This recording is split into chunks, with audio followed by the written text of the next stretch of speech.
अर्थ से बहुत दूर तुईबाई प्लैनेट पर। यह जगह देखने में बिल्कुल शांति वाली नहीं लगती। मकरव को बहुत गुस्सा आया। उसने दूसरी दुनिया से आए मुसाफिर पर चिल्लाते हुए कहा, तुम मेरी बात ध्यान से सुनो। उसके हिसाब से इन लोगों ने इस दुनिया का बैलेंस पूरी तरह बिगाड़ दिया था। वो बोलते बोलते और गुस्से में आ गया और उसने उन्हें तुरंत रुकने को कहा ताकि यहाँ का कानून न टूटे। लेकिन बैंक्सिया ने इस बात पर बिल्कुल ध्यान नहीं दिया और उसे अनसुना कर दिया। उसने अपने पास खड़ी सेलेसिया से पूछा, यह बूढ़ा आखिर क्या बड़बड़ाए जा रहा है? लगता है समझाना बेकार था। बैंक्सिया लड़ने के लिए तैयार हो चुका था। उसने अपने पीछे खड़े मॉन्स्टर्स से पूछा, भाइयों तुम्हें पता है ना क्या करना है? उसके सीरियस होते ही सामने वालों का खेल खत्म हो गया। बैंक्सिया ने बस एक ऑर्डर दिया, इन सबको खत्म कर दो। मकरव अब सच में घबरा गया। उसने अपनी सेना को हमला करने का ऑर्डर दिया ताकि वो मॉन्स्टर्स को रोक सकें। पर उसने सोचा बहुत आसान था, क्योंकि यह कोई जिंदा लोग नहीं थे बल्कि मौत के पार से आए मुर्दे थे। आम हमलों का उन पर कोई असर नहीं हो रहा था, बल्कि वो और तेजी से आगे बढ़ने लगे। इससे पहले कि मकरव पीछे हट पाता, मुर्दा सैनिक उसके बिल्कुल पास पहुंच गए। उसने अपनी पूरी जिंदगी में ऐसी खतरनाक लड़ाई नहीं देखी थी। वो बूढ़ा अभी गाली देने ही वाला था कि अगले ही पल एक तलवार उसके आर पार हो गई। अब सब कुछ पूरी तरह खत्म हो चुका था। टुकड़े टुकड़े होने के बाद भी वो मॉन्स्टर्स फिर से खड़े हो रहे थे। यह देखकर मकरव की सेना पूरी तरह निराश हो गई। यह अब कोई लड़ाई नहीं थी। ऐसा लग रहा था जैसे मौत का देवता जिंदा लोगों के बीच घूम रहा हो। वो लोग बिना बचे सीधे हमला कर रहे थे। यहाँ तक कि स्केलेटन ने भी तीर कमान उठा लिए थे। उनका हर एक तीर उनकी सुरक्षा को तोड़ रहा था। ऐसी ताकत को रोकना इंसान के बस की बात नहीं थी। एक बैंगनी रंग का जादू चमका और अचानक एक बड़ा धमाका हुआ। सामने खड़ी सेना पल भर में बिखर गई। कहानी अभी खत्म नहीं हुई थी। असली खतरनाक दुश्मन तो अब सामने आया था। अब भागने का भी कोई रास्ता नहीं बचा था। जैसे ही वो बैंगनी रंग की बुरी ताकत बाहर आई, अभी अभी मरे हुए सैनिक फिर से खड़े होने लगे। इन मुर्दों को अपनी उंगलियों पर नचाने वाला आखिरकार सामने आ गया। बैंक्सिया ने लाशों पर पैर रखते हुए गुस्से में कहा, क्या बस इतने ही सही सलामत शरीर बचे हैं? यह था अनडेड सेना का सबसे बड़ा बॉस, नेक्रोमांसर बैंक्सिया। उसने दुश्मन को छोड़ने का बिल्कुल नहीं सोचा और अपनी मौत की ताकत को जगाया। एक झटके में पहले से मरे हुए मॉन्स्टर्स ने फिर से चिल्लाना शुरू कर दिया। सामने खड़े जादूगर यह देखकर दंग रह गए। यह उनके बस की बात बिल्कुल नहीं थी। हर तरफ बस कपड़े पहने हुए स्केलेटन ही स्केलेटन दिख रहे थे। अब लड़ना तो दूर, जिंदा बचना भी किस्मत के भरोसे था। बैंक्सिया ने नए बने स्केलेटन को देखा और मजाक उड़ाते हुए कहा, क्या मकरव के सैनिक बस इतने ही कमजोर हैं? एक अधमरे जादूगर ने आखिरी कोशिश करते हुए एक आग का गोला फेंका, पर ऐसी कोशिश का इस ताकत के सामने कोई फायदा नहीं था। वही है बैंक्सिया, जिसे सब अंडरवर्ल्ड का राजा और एक महान नेक्रोमांसर कहते हैं। वो अपना समय खराब नहीं करना चाहता था, इसलिए उसने आखिरी ऑर्डर दिया, सारी सेना हमला करो। अचानक कई बैंगनी रंग की रोशनियां आसमान में चमकी। यह कोई लड़ाई नहीं, बल्कि मौत का नंगा नाच था। मकरव आसमान में बैंगनी रोशनी देखकर डर गया। उसने कभी नहीं सोचा था कि उसने कितने खतरनाक दुश्मन से पंगा ले लिया है। वो बैंगनी रोशनी नीचे गिरी और हर तरफ चीख पुकार मच गई। जो सेना अभी तक उछल रही थी वो अब बेबस हो गई। बचाओ बचाओ चिल्लाते हुए ही उनकी जान निकल गई। मकारोव अब पूरी तरह डर चुका था। उसने अपनी आंखों के सामने अपने लोगों को मरते देखा। यह ताकत उनकी सोच से बहुत ऊपर थी। धुआं साफ हुआ तो हर तरफ लाशों के ढेर दिखे। कुछ देर पहले जहां शोर था वहां अब ऐसी खामोशी थी जो डरा रही थी। बैंक्सिया लाशों पर चलता हुआ आगे आया और ठंडी आवाज में बोला, मकारोव, अब सिर्फ तुम बचे हो। क्या अब भी लड़ना चाहते हो? मकारोव ने सामने तबाही को देखा और बड़बड़ाया, यह नहीं हो सकता। इस हाल में पहुंचने के बाद क्या उसके पास बचने का कोई रास्ता था? मकारोव को समझ नहीं आ रहा था कि एक आम इंसान इतना ताकतवर कैसे हो सकता है। पर बैंक्सिया ने कोई जवाब नहीं दिया। उसने बस अपनी उंगली घुमाई और एक बैंगनी रंग का पोर्टल खुल गया। उस तेज नीली रोशनी के बीच एक बड़ा सा हथियार लिए एक भयानक साया सामने आया। यह अंडरवर्ल्ड का रास्ता दिखाने वाला चारन था। बैंक्सिया ने हारे हुए मकारोव का मजाक उड़ाते हुए कहा, जब तुम्हारे पास कुछ नहीं बचा तो अब चारन तुम्हें मौत की नींद सुलाएगा। मकारोव ने चारन को देखा और डर के मारे चिल्लाने लगा। उसने बैंक्सिया पर उंगली उठाकर कहा, तुम अंडरवर्ल्ड के लोगों को काबू कर सकते हो? यह ताकत किसी इंसान की नहीं हो सकती। उसे लगा कि बैंक्सिया दुनिया को बर्बाद कर रहा है। उसने अपने हाथ में आग का गोला उठाया और आखिरी बार लड़ने की कोशिश की, पर चारोन ने कोई बात नहीं की। उसने अपना बड़ा हथियार घुमाया और दोनों ताकतें आपस में टकरा गईं। आसमान में एक बड़ा धमाका हुआ और हर तरफ आग फैल गई। मकारोव अब भी गुस्से में चिल्ला रहा था, कमीने, तेरी हिम्मत कैसे हुई मुझ पर हाथ उठाने की? पर अब चिल्लाने का कोई फायदा नहीं था। चारन का हथियार उसके गले तक पहुंच चुका था। चारन के एक ही वार से मकारोव का सिर धड़ से अलग हो गया। वो बड़ा जादूगर आखिरकार मौत के घाट उतर गया। बैंक्सिया ने उसकी लाश को देखा और बिना किसी दुख के बोला, मकारोव, तुमने मुझे पहले कितनी ही बार मारा था और अब तुम मुझसे पूछ रहे हो कि मैं इंसान हूं या नहीं। वो उसकी लाश के पास गया और ठंडी आवाज में बोला, अगर तुमने वो चीज पहले ही दे दी होती तो आज तुम्हारा यह हाल नहीं होता। यह सब तुम्हारी अपनी गलती है। उस तबाह हुए मैदान में बैंक्सिया को आखिरकार वो चमकती हुई चीज मिल गई। उसने हाथ बढ़ाकर एक नीली चमकती हुई नेकलेस उठा ली। यह वही खजाना था जिसे वो ढूंढ रहा था, गॉडेस के आंसू।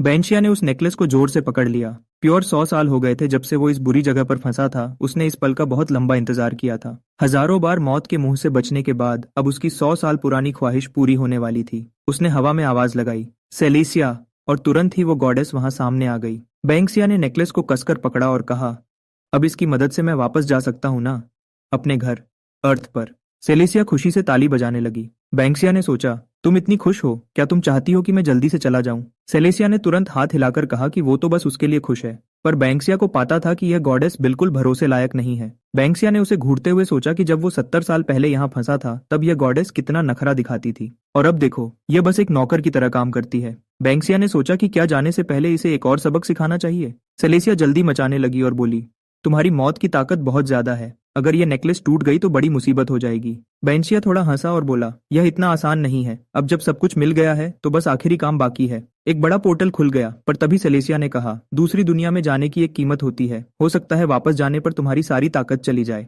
सेलेसिया बड़बड़ती रही, मैंने पहले ही बता दिया है, अगर वहां कुछ गलत हुआ तो मुझे दोष मत देना। बायेंसिया उसकी बातों से परेशान हो गया और बोला, ठीक है, मुझे पता है, तुम कितनी बार एक ही बात बोलोगी। उसने एक गहरी सांस ली और नीचे चमकते हुए पोर्टल को देखा।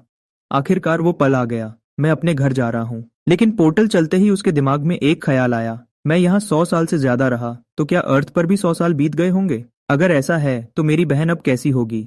ये सोचकर उसे थोड़ा डर लगने लगा। जब पोर्टल की रोशनी सब कुछ ढकने वाली थी तभी बैंक्सिया ने अचानक आवाज लगाई, सुनो सेलेसिया। सेलेसिया ने घबराकर हाँ कहा तो बैंक्सिया ने धीरे से बोला, शुक्रिया। उसका यह प्यार देखकर सेलेसिया हैरान रह गई, क्या ये वही गुस्से वाला नेक्रोमैंसर है? बैंक्सिया ने सेलेसिया से कहा, जब तुमने पहले कहा था कि तुम मुझे घर भेजोगी तो मुझे लगा तुम झूठ बोल रही हो, पर इतने सालों बाद आज मैं सच में जा रहा हूँ। उसने जाते जाते मजाक में कहा, तुम एक गॉडेस हो, थोड़ा ध्यान रखा करो ताकि कोई तुम्हें परेशान न करे। बेंशिया ने थोड़ा मुस्कुराकर कहा, अपना ख्याल रखना, और फिर वो रोशनी में गायब हो गया। खाली जगह को देखकर सेलेसिया को थोड़ा अजीब लगा। उसने सोचा, अगर तुम पहले ही इतने अच्छे होते तो जब मैंने तुम्हें परेशान किया था मुझे बुरा लगता, पर अब पछताने का कोई फायदा नहीं था। सेलेसिया ने पोर्टल की आखिरी रोशनी को देखा और सोचा, तुम्हारा गुस्सा तो कभी खत्म नहीं होगा, इसलिए वापस जाकर तुम एक प्यारी सी लड़की बन जाओ। एक झटके में बैंक्सिया आसमान से नीचे गिरा और सीधे कचरे के ढेर में जा गिरा। वो गुस्से में बड़बड़ाता हुआ खड़ा हुआ, सेलेसिया बिल्कुल बेकार है, कम से कम किसी साफ जगह पर तो भेजती, पर उसने मुझे कचरे में फेंक दिया। उसने आस पास देखा, यह जगह कुछ जानी पहचानी लग रही थी। नीचे सड़क थी और दूर से गाड़ियों की आवाज आ रही थी। हर तरफ चमकती हुई लाइट्स थीं, बड़ी बड़ी इमारतें थीं और सड़क पर लोग जल्दी जल्दी चल रहे थे। बैंक्सिया हैरान रह गया, यह तो वही अर्थ थी जिसे वो ढूंढ रहा था। प्योर 100 साल बाद वो सच में वापस आ गया था। बैंक्सिया खुशी से उछलने लगा, मैं वापस आ गया, यह सच में मेरी अर्थ है। उसने आसपास की सड़कों को देखा और चैन की सांस ली। भगवान का शुक्र है, यह जगह बिल्कुल पहले जैसी ही है। अब उसके दिमाग में बस एक ही बात थी कि जल्दी से एक ठंडी कोला पिए। 100 साल से उसने यह सब नहीं किया था। लेकिन जैसे ही वो एक दुकान के शीशे के सामने से गुजरा और उसने अपना चेहरा देखा, वो वहीं रुक गया। शीशे में यह छोटी लड़की कौन है? उसने तुरंत अपने चेहरे को छुआ, उसे कुछ अजीब लगा। बायेंसिया हैरान रह गया, क्या शीशे में दिखने वाली लड़की सच में मैं हूँ? उसे याद आया कि सेलेसिया ने कहा था कि पोर्टल के कुछ साइड इफेक्ट्स हो सकते हैं, पर उसने यह नहीं बताया था कि वो एक छोटी बच्ची बन जाएगा। अब बड़ी मुसीबत हो गई थी। अभी वो इस नए रूप को समझ ही रहा था कि उसने सामने कुछ और अजीब देखा। अभी बैंक्सिया परेशान ही था कि एक आदमी उससे टकरा गया और वो नीचे गिर गया। उस आदमी ने तुरंत माफी मांगी, ओ सॉरी बेटा, क्या तुम्हें चोट तो नहीं लगी? बैंक्सिया को बहुत गुस्सा आया, बेटा, तुमने मुझे बेटा बोला?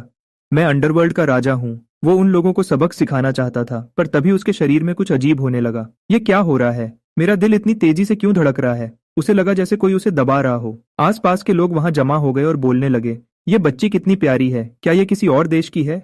बैंक्सिया ने ऐसा कभी नहीं देखा था। पहले लोग उसके सामने झुकते थे, पर आज सब उसे इस तरह देख रहे थे। एक आदमी ने उसे उठाने के लिए हाथ बढ़ाया और पूछा, क्या तुम खड़ी हो सकती हो? बैंक्सिया डर गया, क्या यह वही साइड इफेक्ट है जो सेलेसिया ने बताया था? उसके अंदर की सारी ताकत अब बंध चुकी थी। यह दुख मौत से भी बड़ा था। वो जितनी कोशिश करता उसकी ताकत उतनी ही कम होती जाती। वो आदमी अब भी पूछे जा रहा था, बेटा तुम्हें क्या तकलीफ है? बैंक्सिया के मुंह से आवाज नहीं निकल रही थी। उसे लग रहा था कि उसके शरीर में कुछ बुरा हो रहा है। आखिर यह क्या हो रहा है? कहानी शुरू होती है 10 साल पहले से। उस वक्त अर्थ पर अचानक सब कुछ बदल गया था। हर तरफ पोर्टल्स और मॉन्स्टर्स आ गए थे। इसे बड़ी तबाही कहा गया। किसी ने नहीं सोचा था कि अच्छे दिन अचानक खत्म हो जाएंगे। उसके माता पिता कचरे के ढेर में दब गए और उन्हें अलविदा कहने का मौका भी नहीं मिला। और सबसे बुरी बात यह थी कि जब मॉन्स्टर्स ने बैंक्सिया पर हमला किया तब उसके शरीर पर एक तेज रोशनी चमकी। वो रोशनी अचानक गायब हो गई। अपने लोगों को खोते हुए देखना बहुत मुश्किल था, पर यह तो बस एक बुरा सपना शुरू हुआ था। इस बड़े मॉन्स्टर को हराना आसान नहीं था। आम हमले उस पर बेअसर थे। उस आदमी ने चिल्लाकर कहा, सारे जादूगर इसके चेहरे पर हमला करो। आग ने उस मॉन्स्टर को घेर लिया और लगता है यह तरीका काम कर गया। तभी आखिरी हमला करने का वक्त आया। किसी ने चिल्लाकर कहा, अभी करो बेरविक्सिया। बेरविक्सिया इसी पल का इंतजार कर रहा था। वो अपना हथियार लेकर आगे बढ़ा और उस पर हमला किया। बेरविक्सिया ने सीधे मॉन्स्टर के कमजोर हिस्से पर वार किया। उसने उसे छोड़ने का बिल्कुल नहीं सोचा था। एक बड़ा धमाका हुआ और वो बड़ा मॉन्स्टर मिट्टी में मिल गया। बड़ी तबाही के बाद जिन लोगों को चुना गया उन्हें हंटर कहा जाता है। उनका काम इन खतरनाक मॉन्स्टर्स और गुफाओं को साफ करना है। बेरविक्सिया एक ए ग्रेड हंटर था, इसलिए उसके लिए यह सब आम बात थी। लड़ाई खत्म होने के बाद अब बस बचा हुआ काम पूरा करना था और रिपोर्ट देनी थी। मॉन्स्टर से लड़ने के बाद बेरविक्सिया को पुलिस स्टेशन से फोन आया। वैसे तो उसका वहां से कोई लेना देना नहीं था। फोन पर बात सुनते ही बेरविक्सिया हैरान रह गया। आपने क्या कहा? मेरी बहन? ये कैसे हो सकता है? जो 10 साल से गायब थी वो अचानक वापस आ गई। बेरविक्सिया तुरंत पुलिस स्टेशन पहुंचा और बार बार पूछने लगा, क्या इस बच्ची ने सच में कहा कि वो मेरी बहन है? पुलिस ने एक तरफ इशारा किया जहां बैंक्सिया बैठी कांप रही थी और अपने आप से कुछ बोल रही थी। पास जाकर देखा तो वो कोई आम लड़की नहीं लग रही थी।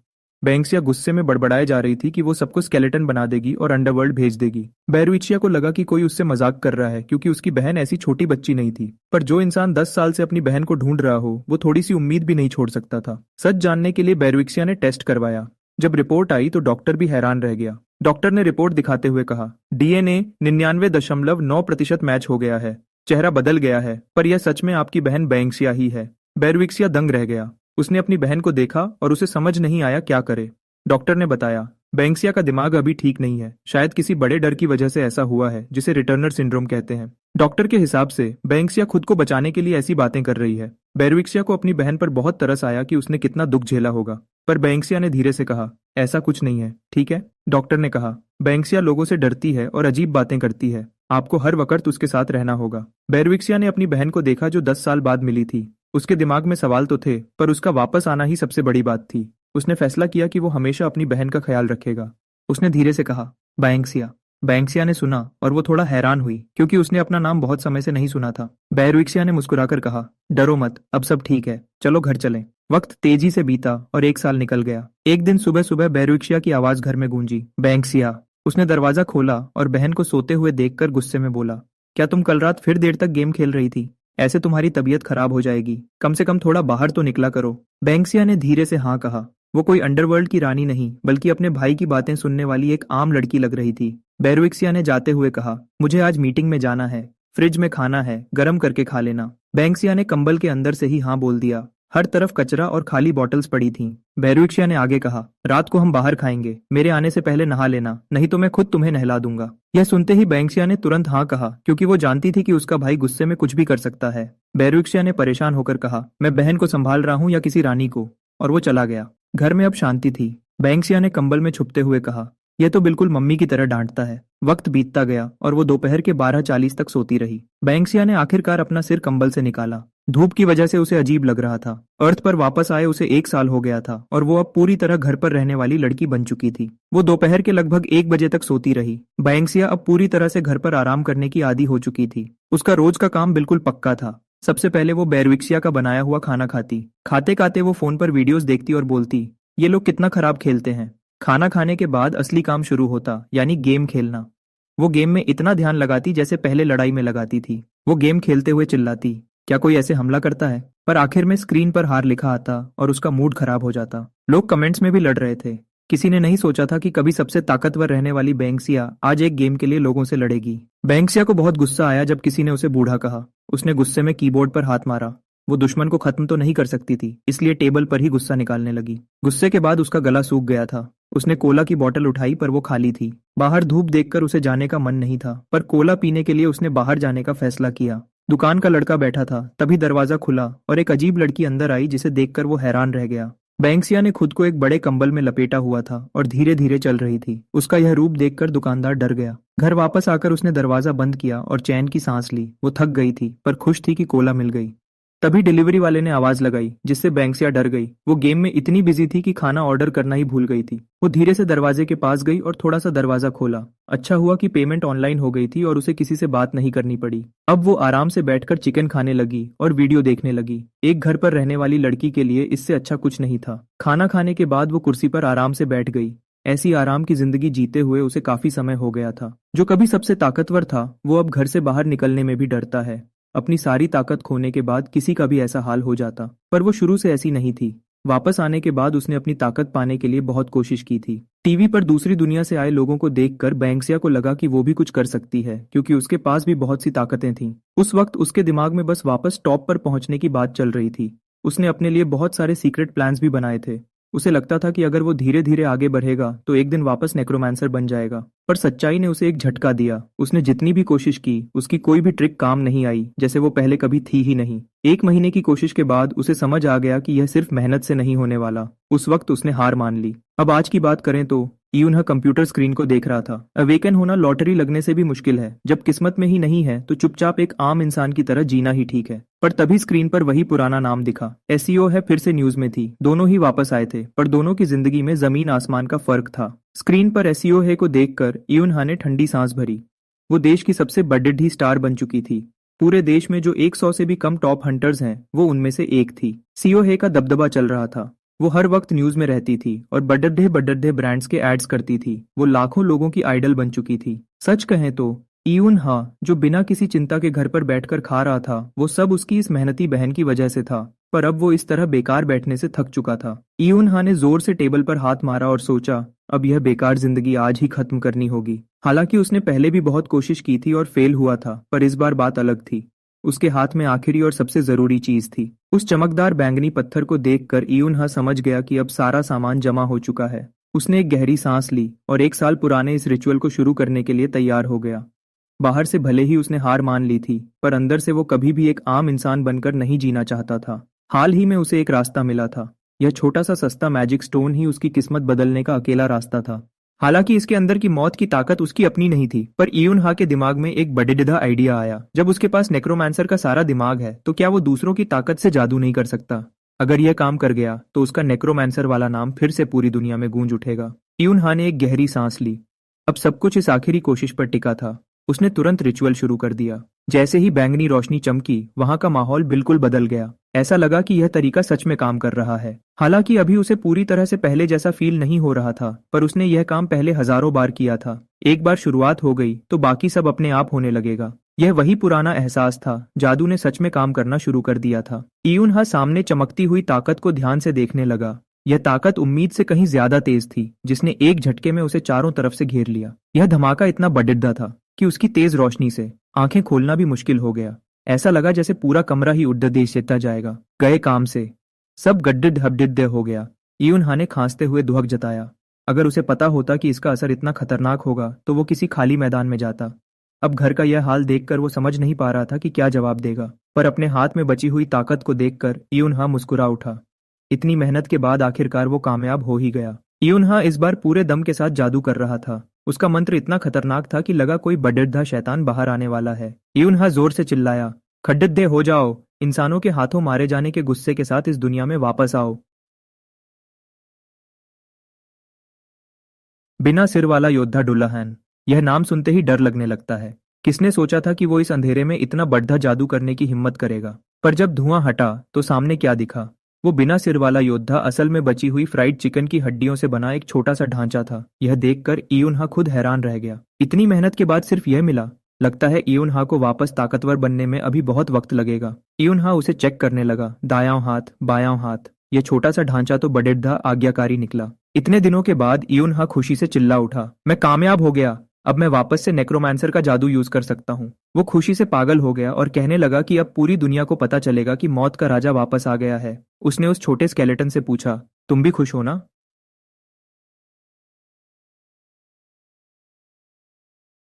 जो जादू पहले सिर्फ किताबों में था, वो आज सच हो गया। पर ईयुन हा जानता था कि यह सब सिर्फ उस एक इंसान की वजह से हो पाया है। कोरिया में जहां हर जगह अवेकनर्स हैं, वहां नेक्रोमांसर होना बहुत अनोखी बात थी।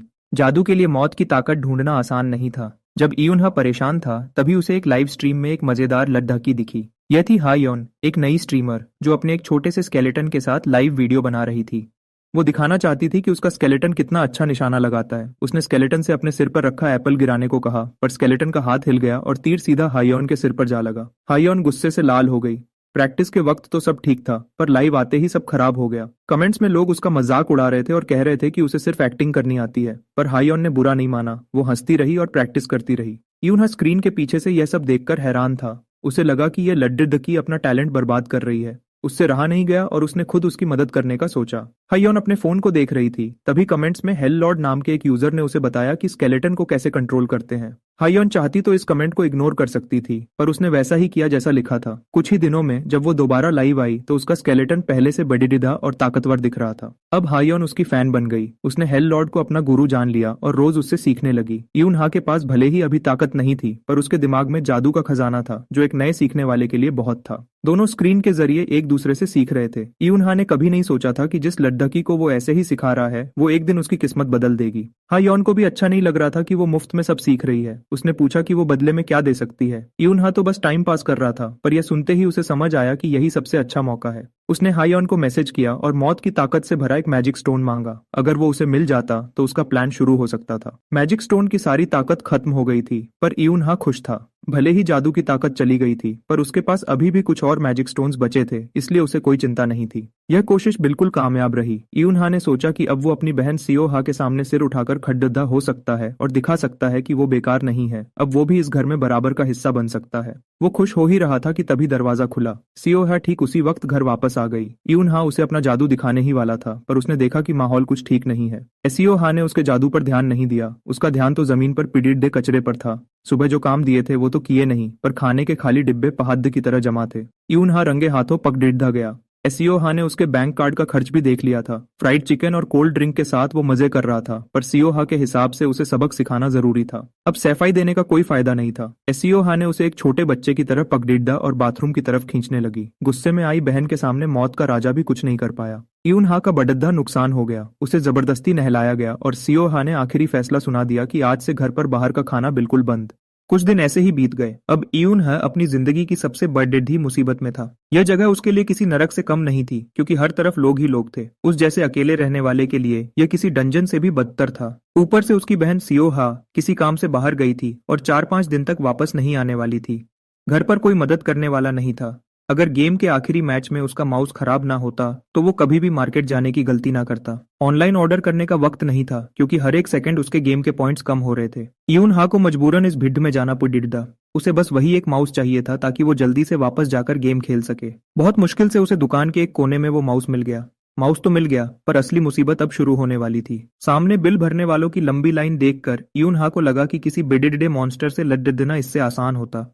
अब इस आखिरी मुश्किल से वो कैसे बचे। यूनहा लाइन में खड़िड्ढा ही था कि अचानक भिद्दद्दी में शोर मच गया। एक आदमी जोर से चिल्लाया, नीचे के गोडाउन में डंजन का रास्ता खुल गया है और वो कभी भी फट सकता है। उसके बोलते ही एक लाल रोशनी ने पूरी मार्केट को अपने अंदर घेर लिया।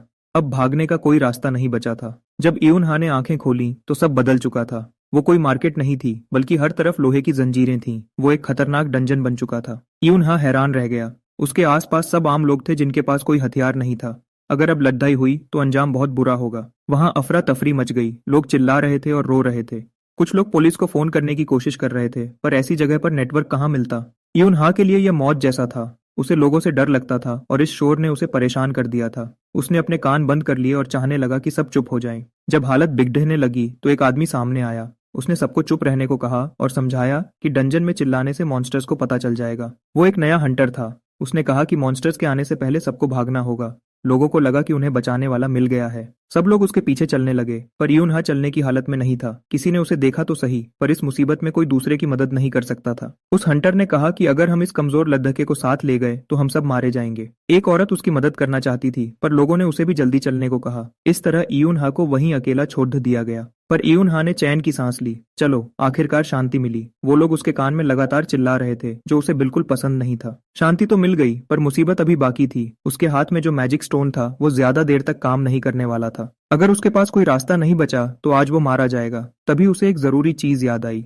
वो एक नेकलेस था जो उसकी बहन सियो हा ने उसे जबरदस्ती दिया था। वो मुसीबत में मदद के लिए सिग्नल भेज सकता था और जान भी बचा सकता था। पहले यून हा को लगता था कि इसकी कोई जरूरत नहीं है, पर आज यही उसकी आखिरी उम्मीद थी। भले ही उसकी बहन किसी और डंजन में थी और उसका आना मुश्किल था, पर अब उसके पास कोई और रास्ता नहीं था। यून हा ने हिम्मत की और मदद का सिग्नल भेज दिया। अब सब कुछ किस्मत पर था। दूसरी तरफ एक अंधेरी गुफा में हंटर्स की टीम दिन भर की लड़ाई के बाद आराम करने की तैयारी कर रही थी। एक लद्दकी ने खुशी से कहा कि कल तक काम खत्म हो जाएगा और वो घर जा सकेंगे, पर एक आदमी ने उसे समझाया कि यह तीसरे लेवल का डंजन है, यहाँ थोड़ी सी भी गलती मौत का कारण बन सकती है। पर उस लद्दकी को कोई डर नहीं था, क्योंकि सीओ है उनके साथ थी। जब इतनी ताकतवर हंटर साथ हो तो डरने की क्या बात है। पर तभी सीओ है अचानक रुक गई। उसने देखा कि उसके पास जो डिवाइस था वो चमक रहा है। यह वही नेकलेस का सिग्नल था जो उसने अपनी बहन को दिया था। सीओ है समझ गई कि कोई बड़ी ढी मुसीबत आई है, वरना उसकी बहन कभी सिग्नल नहीं भेजती। सीओ हा के गले में पहना हुआ डिवाइस अचानक तेज रोशनी से चमकने लगा। इससे उसके साथ खड़िड्डे लोग डर गए। उस आदमी ने पास आकर पूछा, सीओ हा, ये कैसा सिग्नल है? सीओ हा हैरान रह गई। स्क्रीन पर साफ लिखा था कि यून हा ने सोल के एक डंजन से मदद मांगी है। उसका दिमाग घूम गया कि उसकी बहन वहां कैसे पहुंच गई, वो भी इस वक्त। उसके साथी बार बार पूछ रहे थे कि क्या हुआ है, पर सीओ हा के पास जवाब देने का वक्त नहीं था। उसने बिना कुछ कहे अपनी तलवार उठाई और वहां से निकलने के लिए तैयार हो गई। पीछे से लोग चिल्ला रहे थे कि वो कहाँ जा रही है, पर सीओ है बिना पीछे देखे वहां से भाग गई। सीओ है बहुत परेशान थी, पर तभी सामने का रास्ता बंद हो गया। हर तरफ खतरनाक जहरीले मकडीडीदे थे जो उसे आगे नहीं जाने देना चाहते थे। सीओ है के दिमाग में अपनी बहन की बातें चल रही थीं। जब वो पहले रोती थी तो यूनहा गुस्से में कहता था कि जो भी परेशान करे उसे मारो और कभी किसी से मत डरो। वो मॉन्स्टर्स को मार नहीं रही थी, बल्कि अपना गुस्सा निकाल रही थी। रास्ते में आने वाले मकडिडिदे एक पल में ही खत्म हो गए। यूनहा ने कहा था कि अगर कोई उसे परेशान करेगा तो वो उसे छोड़ेगा नहीं। अब अगर किसी ने यूनहा को छुआ भी तो सीओहा इस जगह को उनकी कब्र बना देगी। अपनी बहन की याद में सीओहा का दिल रो रहा था। कितने भी मॉन्स्टर्स आ जाएं, उसकी तलवार के सामने कोई नहीं टिक सकता था। वो जहरीले मकडिडिडे भी उस बहन को नहीं रोक सकते थे जो अपनी बहन को बचाने जा रही थी। ऐसा लग रहा था कि वो पूरे डंजन को तबाह कर देगी। ये धमाका इतना बड़ड्डा था कि उसके साथी देखकर दंग रह गए। उस आदमी को अपनी आंखों पर यकीन नहीं हो रहा था। उसने पसीना पोंछते हुए पूछा, क्या सीओ है पहले भी इतनी ताकतवर थी? उस लड्ढकी ने भी सोचा कि सीओ है अपनी असली ताकत छुपा रही थी।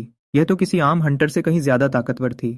उसका जादू सबसे अलग था। एसीओ ने रुकने का नाम नहीं लिया और मॉन्स्टर्स को मारते हुए आगे बढ़ती गई। जब वो रुकी तो सामने एक बड़िड्ढा अंधेरा दरवाजा था। उस दरवाजे के पीछे से आने वाली ठंडी हवा से सब कुछ जमने लगा था। तभी अंधेरे से एक बहुत बड़ा मॉन्स्टर बाहर आया। वो उस जगह का सबसे बड़ा बॉस, एक बड़ा मकड्डा था। यह देखने में बहुत डरावना था। हर तरफ स्केलेटन्स भरे पड़े थे जिन्हें देखकर कोई भी डर जाता, पर यह सीओ है को नहीं रोक सकता था। ऐसे मॉन्स्टर से लड़ने में थोड़ा वक्त तो लगता है, पर इस वक्त उसके दिमाग में सिर्फ अपनी बहन थी।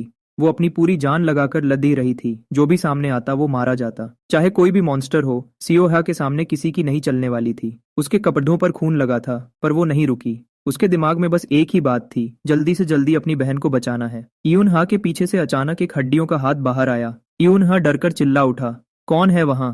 क्या वो लोग वापस आ गए? पर जब उसने पीछे देखा तो वहां एक छोटा सा स्केलेटन था जिसने फटे हुए कपड़े पहने थे और हाथ में एक टूटी हुई तलवार पकड़ी टेढ़ी थी। यूनहा ने बिना सोचे उस पर हमला किया और उस छोटे स्केलेटन का गला पकड़ी टेढ़ी लिया। वो बेचारा स्केलेटन फंस गया।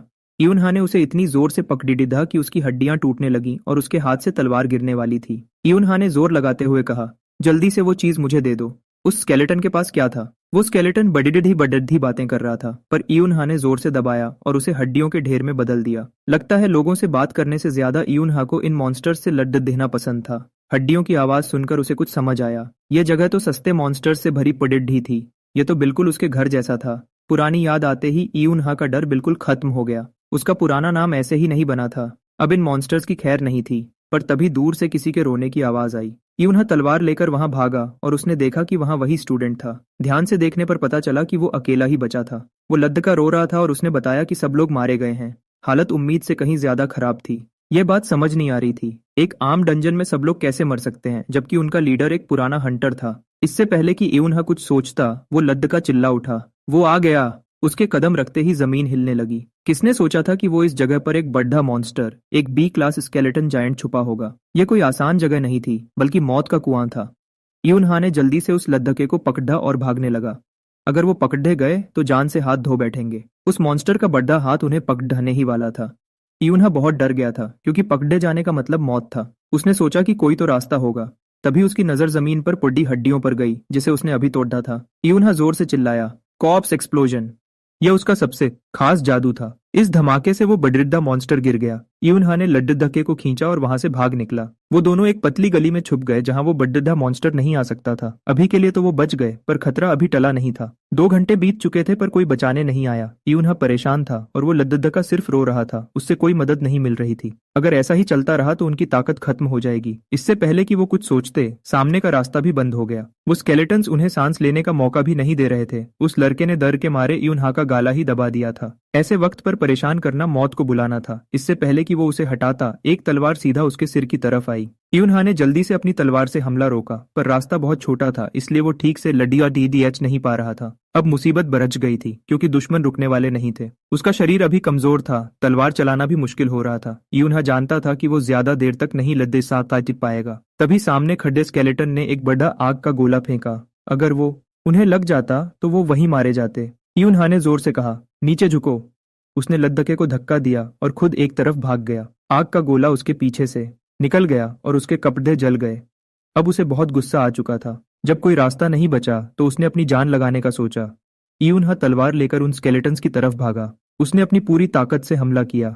चाहे कोई भी मॉन्स्टर हो, वो सबको खत्म कर देना चाहता था। यूनहा ने अभी चैन की सांस ली ही थी कि उसने सामने देखा। वो हैरान रह गया कि इतने सारे स्केलेटन्स वहां कब जमा हो गए। इसमें जरूर कोई गड़बड़ है। वो लोग चाहे कहीं भी छुप जाएं, ये मॉन्स्टर्स उन्हें ढूंढ ही लेते हैं, जैसे उनके अंदर कोई ट्रैकर लगा हो। यूनहा ने जल्दी से अपनी जेब में हाथ डाला। ओ नहीं, ये चमकता हुआ पत्थर ही गड़बड़ है। तो ये मैजिक स्टोन था। इसमें से लगातार मौत की एनर्जी निकल रही है। ये कोई खजाना नहीं बल्कि मौत का बुलावा है। क्या ये सब उसकी खुद की गलती की वजह से हुआ? अभी वो खुद को कोस ही रही थी कि एक और अजीब चीज हुई। ये आखिर क्या चीज है और ये यहाँ क्यों आई? ये उड़ता हुआ हरा सिर कोई आम चीज नहीं है। इसका नाम डिवाउरर है। इसके बारे में इंटरनेट पर सब जानते हैं। अगर इसने किसी को देख लिया तो समझो उसकी मौत पक्की है। वो बस एक जिंदा लाश बनकर रह जाएगा। वो स्टूडेंट इस वक्त काफी हिम्मत दिखा रहा था और आगे खड़ा हो गया। उसे लगा कि यूनहा पागल हो गई है। भला एक नए मिले इंसान के लिए कोई अपनी जान दांव पर क्यों लगाएगा? यूनहा ने ठंडी सांस ली और कहा, मुझे मत हंसाओ। ऐसे वक्त पर ज्ञान मत बांटो। वो बिल्कुल पीछे नहीं हटी। उसने उस गरम मैजिक स्टोन को जोर से पकड़ा और आगे बढ़ गई। अब उसे कोई नहीं रोक सकता था।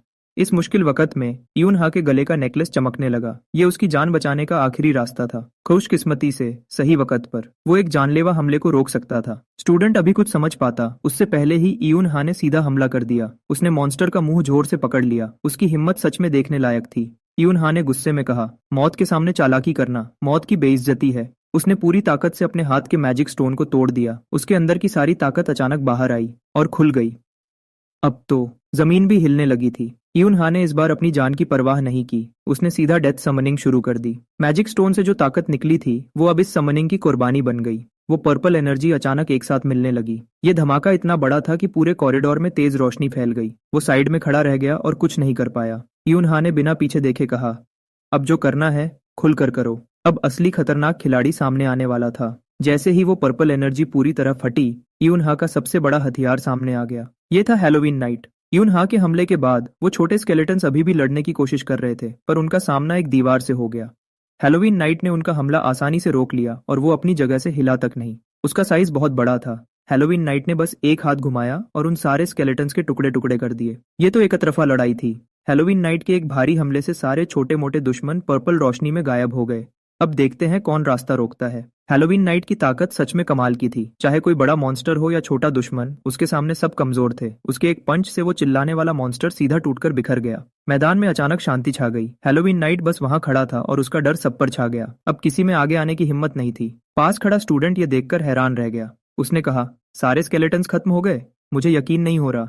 यूनहा ने आराम से कहा, आखिर इसे मैंने बुलाया है तो इसका ताकतवर होना आम बात है। भले ही हैलोवीन नाइट ने सबका ध्यान अपनी तरफ खींच लिया था, पर यूनहा को सच पता था। हैलोवीन नाइट अच्छी लड़ाई तो कर रहा था, पर इसमें मौत की एनर्जी बहुत जल्दी खत्म हो रही थी। यूनहा अब थकने लगी थी। अगर ऐसा ही चलता रहा तो वो मुश्किल से 2 या 3 मिनट और टिक पाएगी। यूनहा अब बस बचना चाहती थी। वो दिल ही दिल में भगवान से प्रार्थना करने लगी, चाहे कोई भी हो, बस रेस्क्यू टीम जल्दी से आ जाए। पर दुश्मन ने उसे सांस लेने का मौका भी नहीं दिया। दूर खड़ा स्केलेटन मैजिशियन अभी से अपनी ताकत इकट्ठा कर रहा था। एक बड़ा आग का गोला सीधा यूनहा की तरफ आया।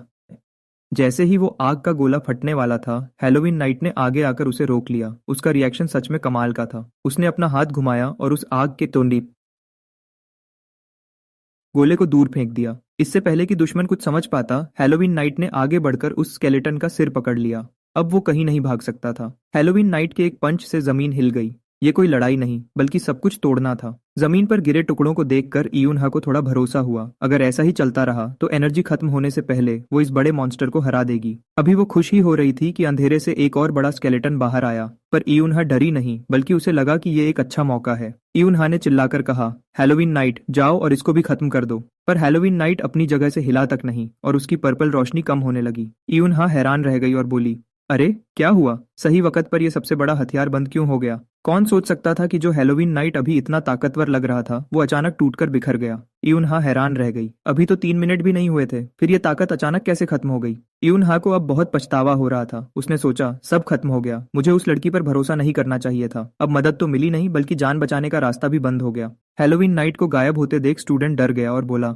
अब हम क्या करें? यूनहा कुछ बोल नहीं पाई, वो बस चुपचाप उस अंधेरे को अपनी तरफ आते हुए देख रही थी। इस बार सच में सब खत्म होने वाला था। यूनहा ने गुस्से में अपने दांत पीसे। क्या अंडरवर्ल्ड का राजा आखिर में इन छोटे मोटे दुश्मनों के हाथों मरेगा? जैसे ही वो बड़ा हड्डियों का हाथ उन्हें पकड़ने वाला था, यूनहा को अपनी बहन सियोहा की याद आई। वो अभी मरना नहीं चाहती थी, और तभी एक सफेद रोशनी बिजली की तरह आई और उसने मॉन्स्टर के सिर के पार निकल गई। ये कोई आम रोशनी नहीं थी बल्कि जान बचाने वाला कोई फरिश्ता था।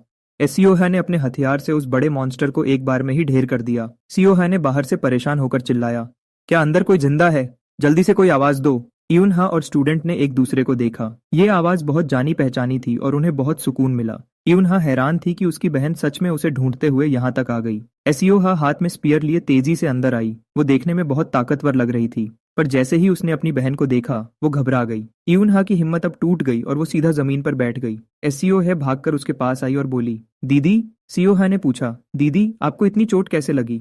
यूनहा ने खुद को संभालते हुए कहा, मैं ठीक हूँ, तुम ठीक तो हो ना? सियोहा ने जब अपनी बहन के कंधे पर खून देखा तो उसकी आवाज कांपने लगी। उसने कहा, इतना खून बह रहा है, अब क्या होगा? यूनहा ने हिम्मत दिखाते हुए कहा, मैं ठीक हूँ, ये तो बस छोटी सी चोट है। यूनहा की सारी ताकत खत्म हो चुकी थी। एक घर बैठने वाली लड़की के लिए ये लड़ाई बहुत भारी थी। उसने सोचा, मेरी सारी एनर्जी खत्म हो गई है, अब मैं और नहीं टिक सकती। इतना कहते ही यूनहा बेहोश होकर गिरने लगी। एसियोहा ने जल्दी से आगे बढ़कर उसे संभाला और चिल्लाई, यूनहा। दिन बीतते गए। जब यूनहा ने अपनी आंखें खोली तो बाहर की दुनिया बदल चुकी थी। इस डंजन के हादसे ने सियोहा को बहुत मशहूर कर दिया था। इंटरनेट पर हर जगह उसकी ही बातें हो रही थीं कि कैसे इस अकेले हंटर ने इतने खतरनाक डंजन से 2 लोगों की जान बचाई। किसने सोचा था कि जिस डंजन को सब नकली समझ रहे थे वहां इतने खतरनाक मॉन्स्टर्स होंगे। अब सियोहा का नाम सबकी जुबान पर था। बेचारी यूनहा उस वक्त बेहोश थी, इसलिए वो ये सब देख नहीं पाई। वो बस लोगों को इस बारे में बात करते हुए सुन सकती थी। अब इंटरनेट पर हर जगह एसईओएचए की तारीफ हो रही थी। लोग कह रहे थे कि एक मुश्किल डंजन खत्म करते ही वो तुरंत दूसरे लोगों को बचाने चली गई।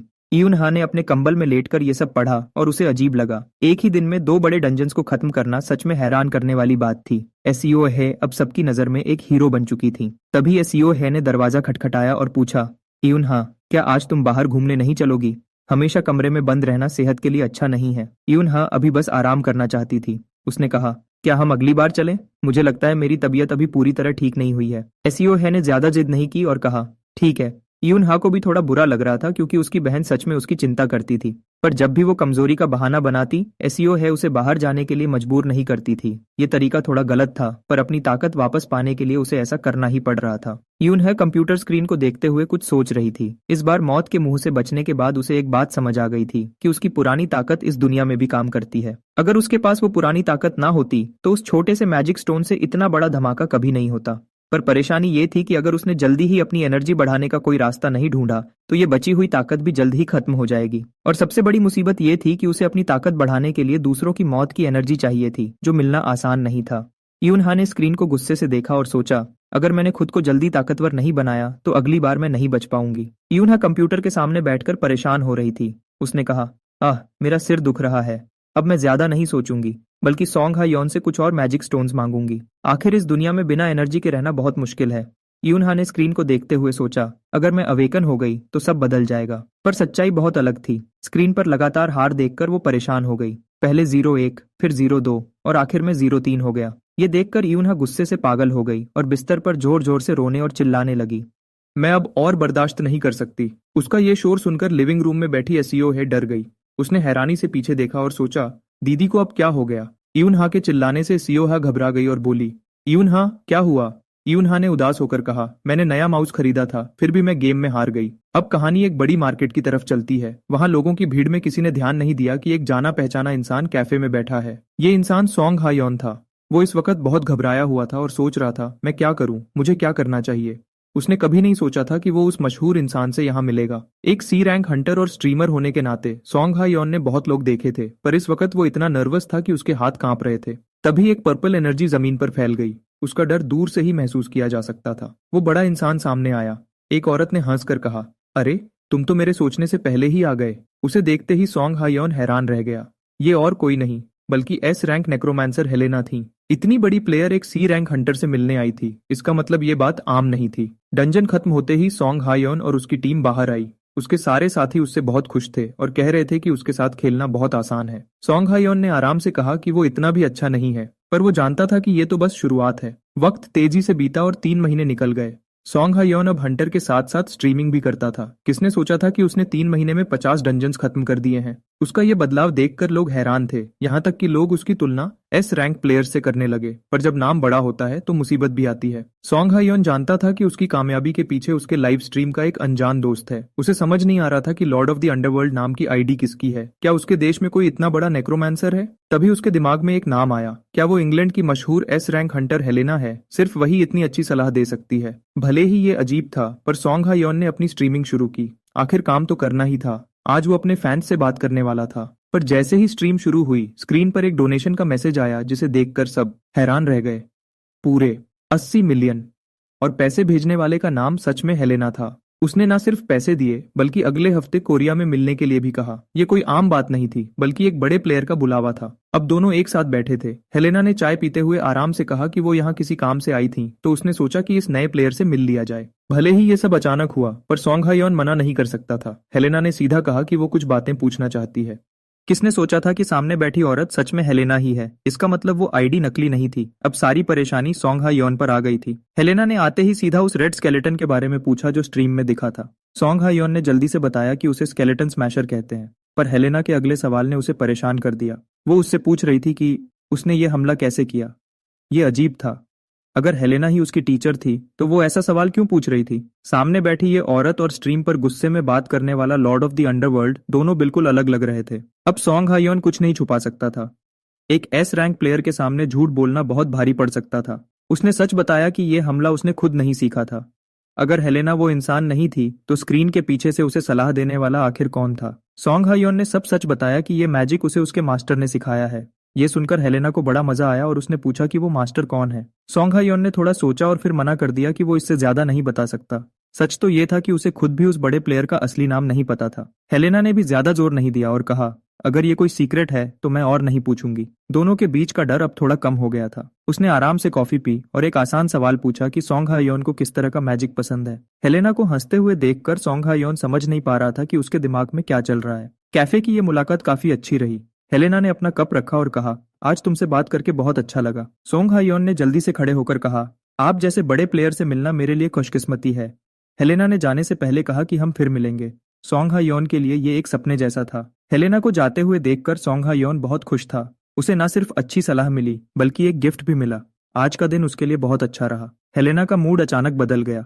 कैफे से बाहर आते ही उसने किसी को फोन लगाया। उसने गुस्से में कहा कि एक इंसान के बारे में पता लगाओ, और वो कोई और नहीं बल्कि सोंग हायोन ही था। ऐसा लग रहा था कि वो हर एक बात का पता लगाना चाहती है। वो सोंग हायोन के सारे राज जानना चाहती थी। वो एक छोटी सी बात भी नहीं छोड़ना चाहती थी। अब सोंग हायोन बड़ी मुसीबत में था। अब कहानी इयुन हा की तरफ चलती है, जो घर पर थी। उसकी बहन सियो हा ने आकर बताया कि उन्हें एक बड़ी पार्टी में जाना है, जहां जाना जरूरी है। एसियो है के पास कोई रास्ता नहीं था। वहां बहुत बड़े बड़े लोग आने वाले थे, इसलिए वो अकेले नहीं जाना चाहती थी और अपनी दीदी को भी साथ ले जाना चाहती थी। ये सुनकर इयुन हा हैरान रह गई। एक घर बैठने वाली लड़की के लिए लोगों से मिलना मॉन्स्टर से लड़ने से भी ज्यादा मुश्किल था। इयुन हा रोने लगी और अपनी बहन से कहने लगी कि उसे छोड़ दे, वहां जाना उसके लिए मौत जैसा है। सियो हा ने आराम से अपना आखिरी रास्ता अपनाया और कहा, यह पार्टी एक 5 स्टार होटल में है। होटल का नाम सुनते ही इयुन हा का दिमाग चलने लगा। आखिर पहले उसकी जिंदगी कैसी थी? रोज मॉन्स्टर से लड़ना और थककर कहीं भी सो जाना। उसने कभी ऐसी आलीशान जगह नहीं देखी थी। यून हा ने सोचा कि कभी कभी ऐसी जगह जाना बुरा नहीं है। जब दीदी मान गई तो एसईओ है बहुत खुश हुई और उसे कपड़े दिलाने मार्केट ले गई। वो उसे सीधा एक कपड़ों की दुकान पर ले गई क्योंकि पार्टी में पुराने कपड़े पहनकर तो नहीं जा सकते थे। पर जब यून हा ने वो भारी ड्रेस पहनी तो उसे बिल्कुल अच्छा नहीं लगा। उसे लगा कि ये उसकी बेइज्जती हो रही है। उसने चेंज रूम से मना किया पर एसईओ हा ने एक नहीं सुनी। वो अपनी दीदी को सबसे सुंदर बनाना चाहती थी। पार्टी शुरू हो गई और सभी लोग आपस में मिलने लगे। ये जगह अमीर लोगों के लिए जन्नत जैसी थी। वहां हर तरफ बड़े बड़े लोग और हंटर्स थे जो करोड़ों की बातें कर रहे थे। पर यून हा के लिए ये सब बेकार था। उसके लिए घर का कंप्यूटर ही सबसे अच्छा था। इंटरनेट के साथ वो अकेले ही खुश थी। यून हा कंप्यूटर पर अपने दोस्त को गेम खेलने के लिए बुला रही थी पर उसने कहा कि उसे काम है और उसने आने से मना कर दिया। यून हा को बहुत गुस्सा आया। सही वक्त पर मना करना सच में गलत था। जब कोई साथ नहीं था तो उसने सोचा कि वो अकेले ही खेलेगी और सबको दिखाएगी कि वो कितनी अच्छी प्लेयर है। पर वो गेम में हार गई।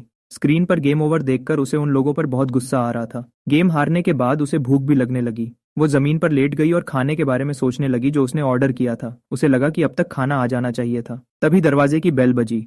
यून हा ने सोचा कि होटल की सर्विस सच में बहुत तेज है। उसने जल्दी से एक कंबल लपेटे और बिना चप्पल पहने ही दरवाजे की तरफ भागी। दरवाजा खोलते ही उसे लगा कि खाना होगा पर सामने खड़े इंसान को देखकर वो हैरान रह गई। अब बड़ी मुसीबत आने वाली थी। दरवाजे पर जो आदमी खड़ा था उसने सूट पहना था और वो कोई खाना देने वाला वेटर नहीं लग रहा था। यून हा समझ गई कि ये कोई बड़ा इंसान है। उसने सीधा पूछा, तुम कौन हो? अजीब बात यह थी कि इस बार वो बिना डरे और बिना हिचकिचाए बोल रही थी। अगर ये खाना लेकर नहीं आया तो जरूर कोई मुसीबत लेकर आया है। यून हा ने बिना सोचे अपना कंबल उसके ऊपर फेंक दिया। इससे चॉय हुआमिन हैरान रह गया। यून हा ने लड़ने की तैयारी कर ली क्योंकि लड़ते वक्त उसे किसी डर का एहसास नहीं होता था। यून हा को अपने परिवार की और मॉन्स्टर से लड़ने के पुराने दिन याद आने लगे। ये डर बहुत पुराना था। सिर्फ उसके परिवार के लोग या फिर मॉन्स्टर्स ही उसे ऐसा डर दे सकते थे। यून हा ने चॉय हुआमिन को गुस्से से देखा और पूछा, तुम आखिर हो क्या? तुम कोई इंसान नहीं हो ना? ये सुनकर चॉय हुआमिन हैरान रह गया। यून हा रुकने वाली नहीं थी। जब तक वो सच नहीं बताता वो उससे लड़ने के लिए तैयार थी। चोय हुआमिन पहले तो हैरान हुआ फिर जोर जोर से हंसने लगा। उसका हंसना देखकर यून हा को अजीब लगा। उसे समझ नहीं आया कि वो क्यों हंस रहा है। चोय हुआमिन ने हंसते हुए कहा, तुम्हारा ऐसा डरना ठीक है क्योंकि तुमने मेरी ताकत देखी है। इससे पहले कि यून हा कुछ करती उसने यून हा का सिर पकड़ लिया। यून हा ने बचने की कोशिश की पर वो हिल भी नहीं पाई। यून हा को समझ नहीं आ रहा था कि ये आदमी पागल है क्या, पर उसके चेहरे को देखकर उसे लगा कि उसने इसे पहले भी कहीं देखा है। तभी उसे सब याद आया। ये तो वही है जिसे रोज न्यूज में दिखाया जाता है, दुनिया का पहला एस रैंक रिटर्नी चॉय हुआमिन। जैसे ही उनकी पहचान सामने आई बैक यून हा का दिल बैठ गया। इतना बड़ा आदमी यहाँ कैसे आ सकता है? चॉय हुआमिन ने बिना किसी झिझक के सीधे बैक सियो हा के बारे में पूछा और कहा कि वो उसको ही ढूंढने आया है। बैक यून हा यह सुनकर और परेशान हो गई। उसका कहना था कि उसकी बहन तो एक इवेंट में गई थी तो वो अब तक वापस क्यों नहीं आई। चॉय हुआमिन अपने आप से कहने लगा कि बैक सियो हा ने ही साथ में खाना खाने का प्लान बनाया था पर अब वो अचानक गायब हो गई है। जब दोनों तरफ के लोगों को कुछ समझ नहीं आ रहा था तभी दूसरी तरफ का दरवाजा धीरे से खुला। बिना किसी वजह के ऐसी जगह पर खिंचे चले आने से किसी को भी गुस्सा आएगा। बैक सियो हा ने सीधे पूछा, तुम आखिर चाहते क्या हो? उसने पीछे मुड़कर अपना नाम बताया कि वो हेलेना है। यह नाम सुनते ही वहां का माहौल बिल्कुल बदल गया। कौन सोच सकता था कि इतनी बड़ी हंटर बैक सियो हा इस सब में फंस जाएगी। हेलेना की नजर उन पर बहुत पहले से थी। पहले सोंग हा योन ने बताया था कि उसका एक गुरु है। हेलेना ने इंटरनेट पर इसके बारे में पता लगाया और ढूंढते ढूंढते वो सीधे बैक सियो है के घर तक पहुंच गई। ऐसा लगता है कि जो सदस्य अभी अभी घर वापस आया है वही सारी मुसीबत की जड़ है, पर अभी इस बात पर 100% यकीन नहीं किया जा सकता। सच का पता लगाने के लिए हेलेना ने सोचा कि पहले किसी कमजोर पर हमला किया जाए, पर वो आखिर चाहती क्या थी। बैक सियो हा इस वक्त एक अजीब से बैंगनी रंग के कमरे में थी जहां हर तरफ मौत की बदबू थी। अब उसके पास फालतू बातें करने का बिल्कुल सब्र नहीं था। हेलेना दूर से चुपचाप देख रही थी और उसे समझ आ गया था अगर बैक सियो है को मौत का जादू आता तो वो ऐसा बर्ताव नहीं करती। इसका मतलब वो असली गुनहगार नहीं थी, जिस वजह से हेलेना थोड़ी निराश हो गई। उसे लगा था कि कोई बड़ा खिलाड़ी मिलेगा पर बैक सियो है तो इन भटकती आत्माओं के गुस्से को भी नहीं समझ पा रही थी। ऐसा लगता है कि उसकी एस क्लास तक की ताकत की बातें बस एक अफवाह थी। बैक सियो हा कोई ऐसी वैसी लड़की नहीं थी। जब सामने वाला उसे आजमाना चाहता था तो उसने भी खेलने का फैसला किया। उसने सीधे हाथ बढ़ाकर उन भूतिया हाथों को पकड़ लिया। यह देखकर हेलेना दंग रह गई। असल में बैक सियो है शुरू से ही सब समझ गई थी और वो बस एक्टिंग कर रही थी। हालांकि हेलेना को अपना जवाब नहीं मिला पर उसे इसमें और मजा आने लगा। अब उसे असली ताकत दिखानी ही पड़ेगी। हेलेना ने उस मौत की ताकत को चलाते हुए ताना मारा और कहा, जब हम इवेंट के बाद मिल ही गए हैं तो क्यों न थोड़ा हाथ पैर हिला लिया जाए। बैक सियो हा के पास फालतू बातों का वक्त नहीं था। उसने तुरंत अपनी भाला निकाल ली। अगर सामने वाला लड़ना चाहता है तो देख लेते हैं कि किसमें कितना दम है। हेलेना ने हाथ हिलाया और आसमान से बड़े बड़े भूतिया जानवर टूट पड़े। अगर कोई और होता तो उसे भागने का मौका भी नहीं मिलता। पर बेक सेयोहा बहुत तेज थी। वो उन हाथों के बीच से बचती हुई निकल गई और एक पल में हेलेना के बिल्कुल सामने पहुंच गई। अगर यह भाला हेलेना को लग जाता तो उसकी हालत खराब हो जाती। जब वहां बेक सियोहा की भयानक लड़ाई चल रही थी, तब यहाँ बेक यूनहा की हालत भी कुछ ठीक नहीं थी। चॉय हुआ मिन उसे अपने कंधे पर उठाकर सड़क पर तेजी से भाग रहा था। यह उसके लिए बहुत शर्म की बात थी और आते जाते लोग उसे घूर घूर कर देख रहे थे। चॉय हुआ मिन को इसकी कोई परवाह नहीं थी। उसके दिमाग में बस बेक सियोहा की जान की चिंता थी, क्योंकि वहां का माहौल बहुत खराब हो चुका था। पर बेक यूनहा को लगा कि वो ज्यादा सोच रहा है, शायद उसकी बहन किसी जान पहचान वाले से मिलकर बातें कर रही हो। चॉय हुआ मिन यह सुनकर हैरान रह गया। एक अवेकनर होने के नाते वो इस खतरे को कैसे नहीं समझ पा रही थी। पर बेक यूनहा की अगली बात सुनकर वो गिरते गिरते बचा। उसने कहा कि वो अभी तक अवेकन नहीं हुई है। यह सुनकर चॉय हुआमिन परेशान हो गया, क्योंकि वहां से वापस आने वाले हर इंसान को आते ही ताकत मिल जानी चाहिए थी। बेक यूनहा खुद भी परेशान थी कि क्या यह सबके लिए जरूरी है, तो फिर वही अकेली अलग क्यों है। अभी दोनों इस बारे में सोच ही रहे थे कि दूर से एक आवाज आई। एक बहुत बड़ा धमाका हुआ। लगता है उनके पास अब बिल्कुल वक्त नहीं बचा है। बेक यूनहा ने दूर इशारा करते हुए उस धुएं से भरी बिल्डिंग को देखा और कहा, वो ट्रेनिंग ग्राउंड के पास है। चॉय हुआमिन यह सुनकर हैरान हो गया कि कोई होटल के अंदर ट्रेनिंग ग्राउंड क्यों बनाएगा। बेक यूनहा ने आराम से कहा कि यहाँ बड़े बड़े हंटर्स आते हैं, तो ऐसी सुविधा तो होनी ही चाहिए। रास्ता काफी लंबा देखकर चॉय हुआमिन ने कहा, हम सीधे उड़कर चलते हैं। बेक यूनहा को समझ ही नहीं आया कि उड़ने का क्या मतलब है। इससे पहले कि वो कुछ पूछती, चॉय हुआमिन ने अपने पैरों में ताकत भरनी शुरू कर दी। बेक यूनहा डर के मारे चिल्लाई, रुको! पर तब तक देर हो चुकी थी। चॉय हुआमिन ने जमीन पर जोर से लात मारी और रॉकेट की तरह हवा में उड़ गया। यह उड़ना नहीं, बल्कि खुद को गोली की तरह चलाना था। हवा के तेज झोंके से बेक यूनहा का बुरा हाल हो गया। उसने जिंदगी में कभी ऐसा डर नहीं महसूस किया था। जब दोनों मुश्किल से जमीन पर उतरे तो सामने का नजारा देखकर बेक यूनहा दंग रह गई। वो कोई ट्रेनिंग ग्राउंड नहीं, बल्कि एक खंडहर बन चुका था। आखिर यहाँ ऐसा क्या हुआ जो यह जगह ऐसी हो गई। इससे पहले कि वो दोनों संभल पाते, खतरा सामने आ गया। चॉय हुआ मिन ने तुरंत बेक यूनहा को अपने पीछे छुपा लिया। तभी एक तेज बैंगनी रंग की ताकत का धमाका हुआ। यह हमला इतना खतरनाक था कि अगर उन्हें लग जाता तो दोनों की जान चली जाती। जब धुआं साफ हुआ तो बेक यूनहा को कुछ समझ नहीं आ रहा था, पर बेक सियोहा ने उन्हें देख लिया और वो हैरान रह गई। उसने कभी नहीं सोचा था कि उसकी बहन और चॉय हुआमिन इस वक्त यहाँ आएंगे। ये जगह तो मौत का मैदान बनी हुई थी। तभी हेलेना ने भी अपना हाथ रोक लिया। वो बेक यूनहा को ऐसे घूर रही थी जैसे उसे कोई अनमोल खजाना मिल गया हो। उसने हंसते हुए कहा, आज के लिए इतना ही काफी है। मुझे बेक सियोहा से ज्यादा इस सेफ्ट बालों वाली लड़की में दिलचस्पी है। इस डर से वहां का माहौल बिल्कुल बदल गया। हेलेना उसे हर हाल में पाना चाहती थी। इससे पहले कि बेक सियोहा कुछ समझ पाती, हेलेना एक पल में उनके सामने आ गई। उसकी रफ्तार बहुत ही तेज थी। किसी के देखने से पहले ही हेलेना ने बेक यूनहा का चेहरा पकड़ लिया। यह देखकर सब दंग रह गए कि यह औरत आखिर करना क्या चाहती है। हेलेना के चेहरे पर ऐसी खुशी थी जैसे उसे सब पता चल गया हो। बेक सियोहा ने तुरंत अपनी बहन को बचाया और गुस्से में पूछा, तुम पागल हो गई हो क्या? पर हेलेना ने आराम से कहा कि वो तो बस बेक यूनहा से बात करना चाहती थी और वैसे भी किसी को चोट तो नहीं लगी।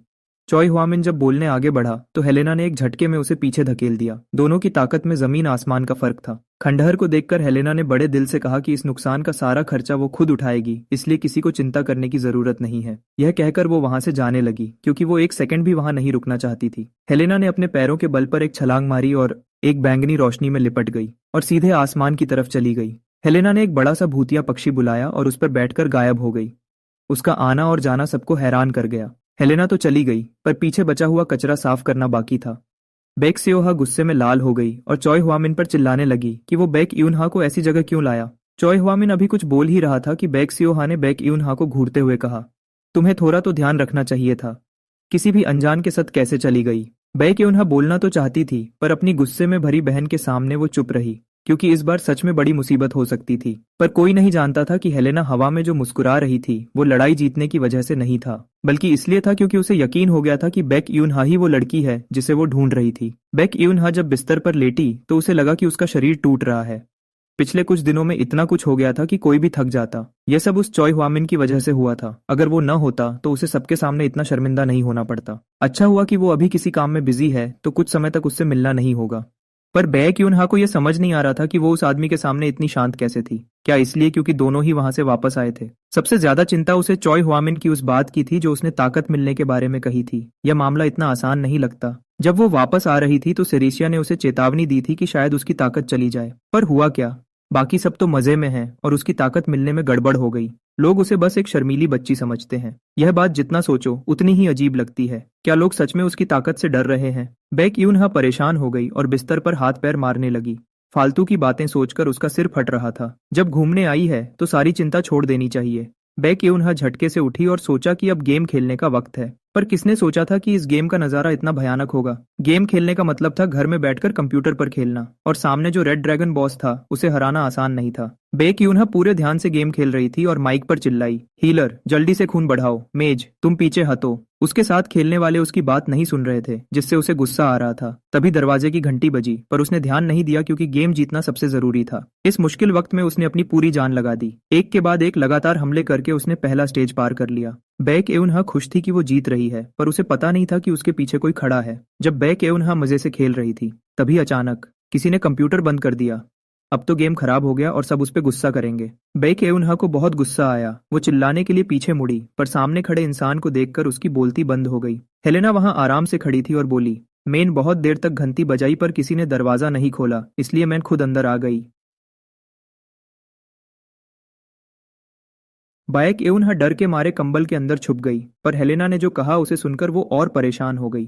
हेलेना ने सीधे पूछा कि क्या वो अपनी ताकत छुपा रही है। अब तो बड़ी मुसीबत हो गई। उसका सबसे बड़ा राज खुल गया था। उस औरत ने आते ही बैक यूनहा की सारी सच्चाई सामने रख दी। उसे पता था कि वो वहां से वापस आई है और उसने सब कुछ पहले ही पता कर लिया था। बैक यूनहा घबरा गई। उसे लगा था कि उसका राज कोई नहीं जानता, पर सामने वाले के लिए तो सब कुछ साफ था। हेलेना ने सच बताया कि उसे मौत के जादू में दिलचस्पी है और सच जानने के लिए वो विदेश से यहाँ तक चली आई है। बैक यूनहा को चुप देखकर हेलेना का सब्र टूट गया। जब प्यार से बात समझ नहीं आ रही थी तो उसने दूसरा तरीका अपनाने का सोचा। जब सीधी उंगली से घी नहीं निकला तो उसने सवाल करना बंद कर दिया। अब वो सीधे उसकी आत्मा से सच निकलवाएगी। बेक यूनहा डर गई और कुछ बोलने ही वाली थी, पर सामने वाले ने उसे मौका नहीं दिया। उसने जैसे ही आत्मा को कब्जे में लेने का जादू किया, बेक यूनहा कुछ नहीं कर पाई और बेहोश हो गई। हेलेना रुकने वाली नहीं थी। वो देखना चाहती थी कि इसकी आत्मा के अंदर क्या छुपा है। जैसे ही वो ताकत अंदर गई, बेक यूनहा का सब्र टूटने लगा और उसका राज खुलने ही वाला था। जादू शुरू करते ही हेलेना को लगा कि कुछ गड़बड़ है। बैक एउनहा की आत्मा के अंदर कोई चीज रास्ता रोक रही थी। ये बहुत अजीब था।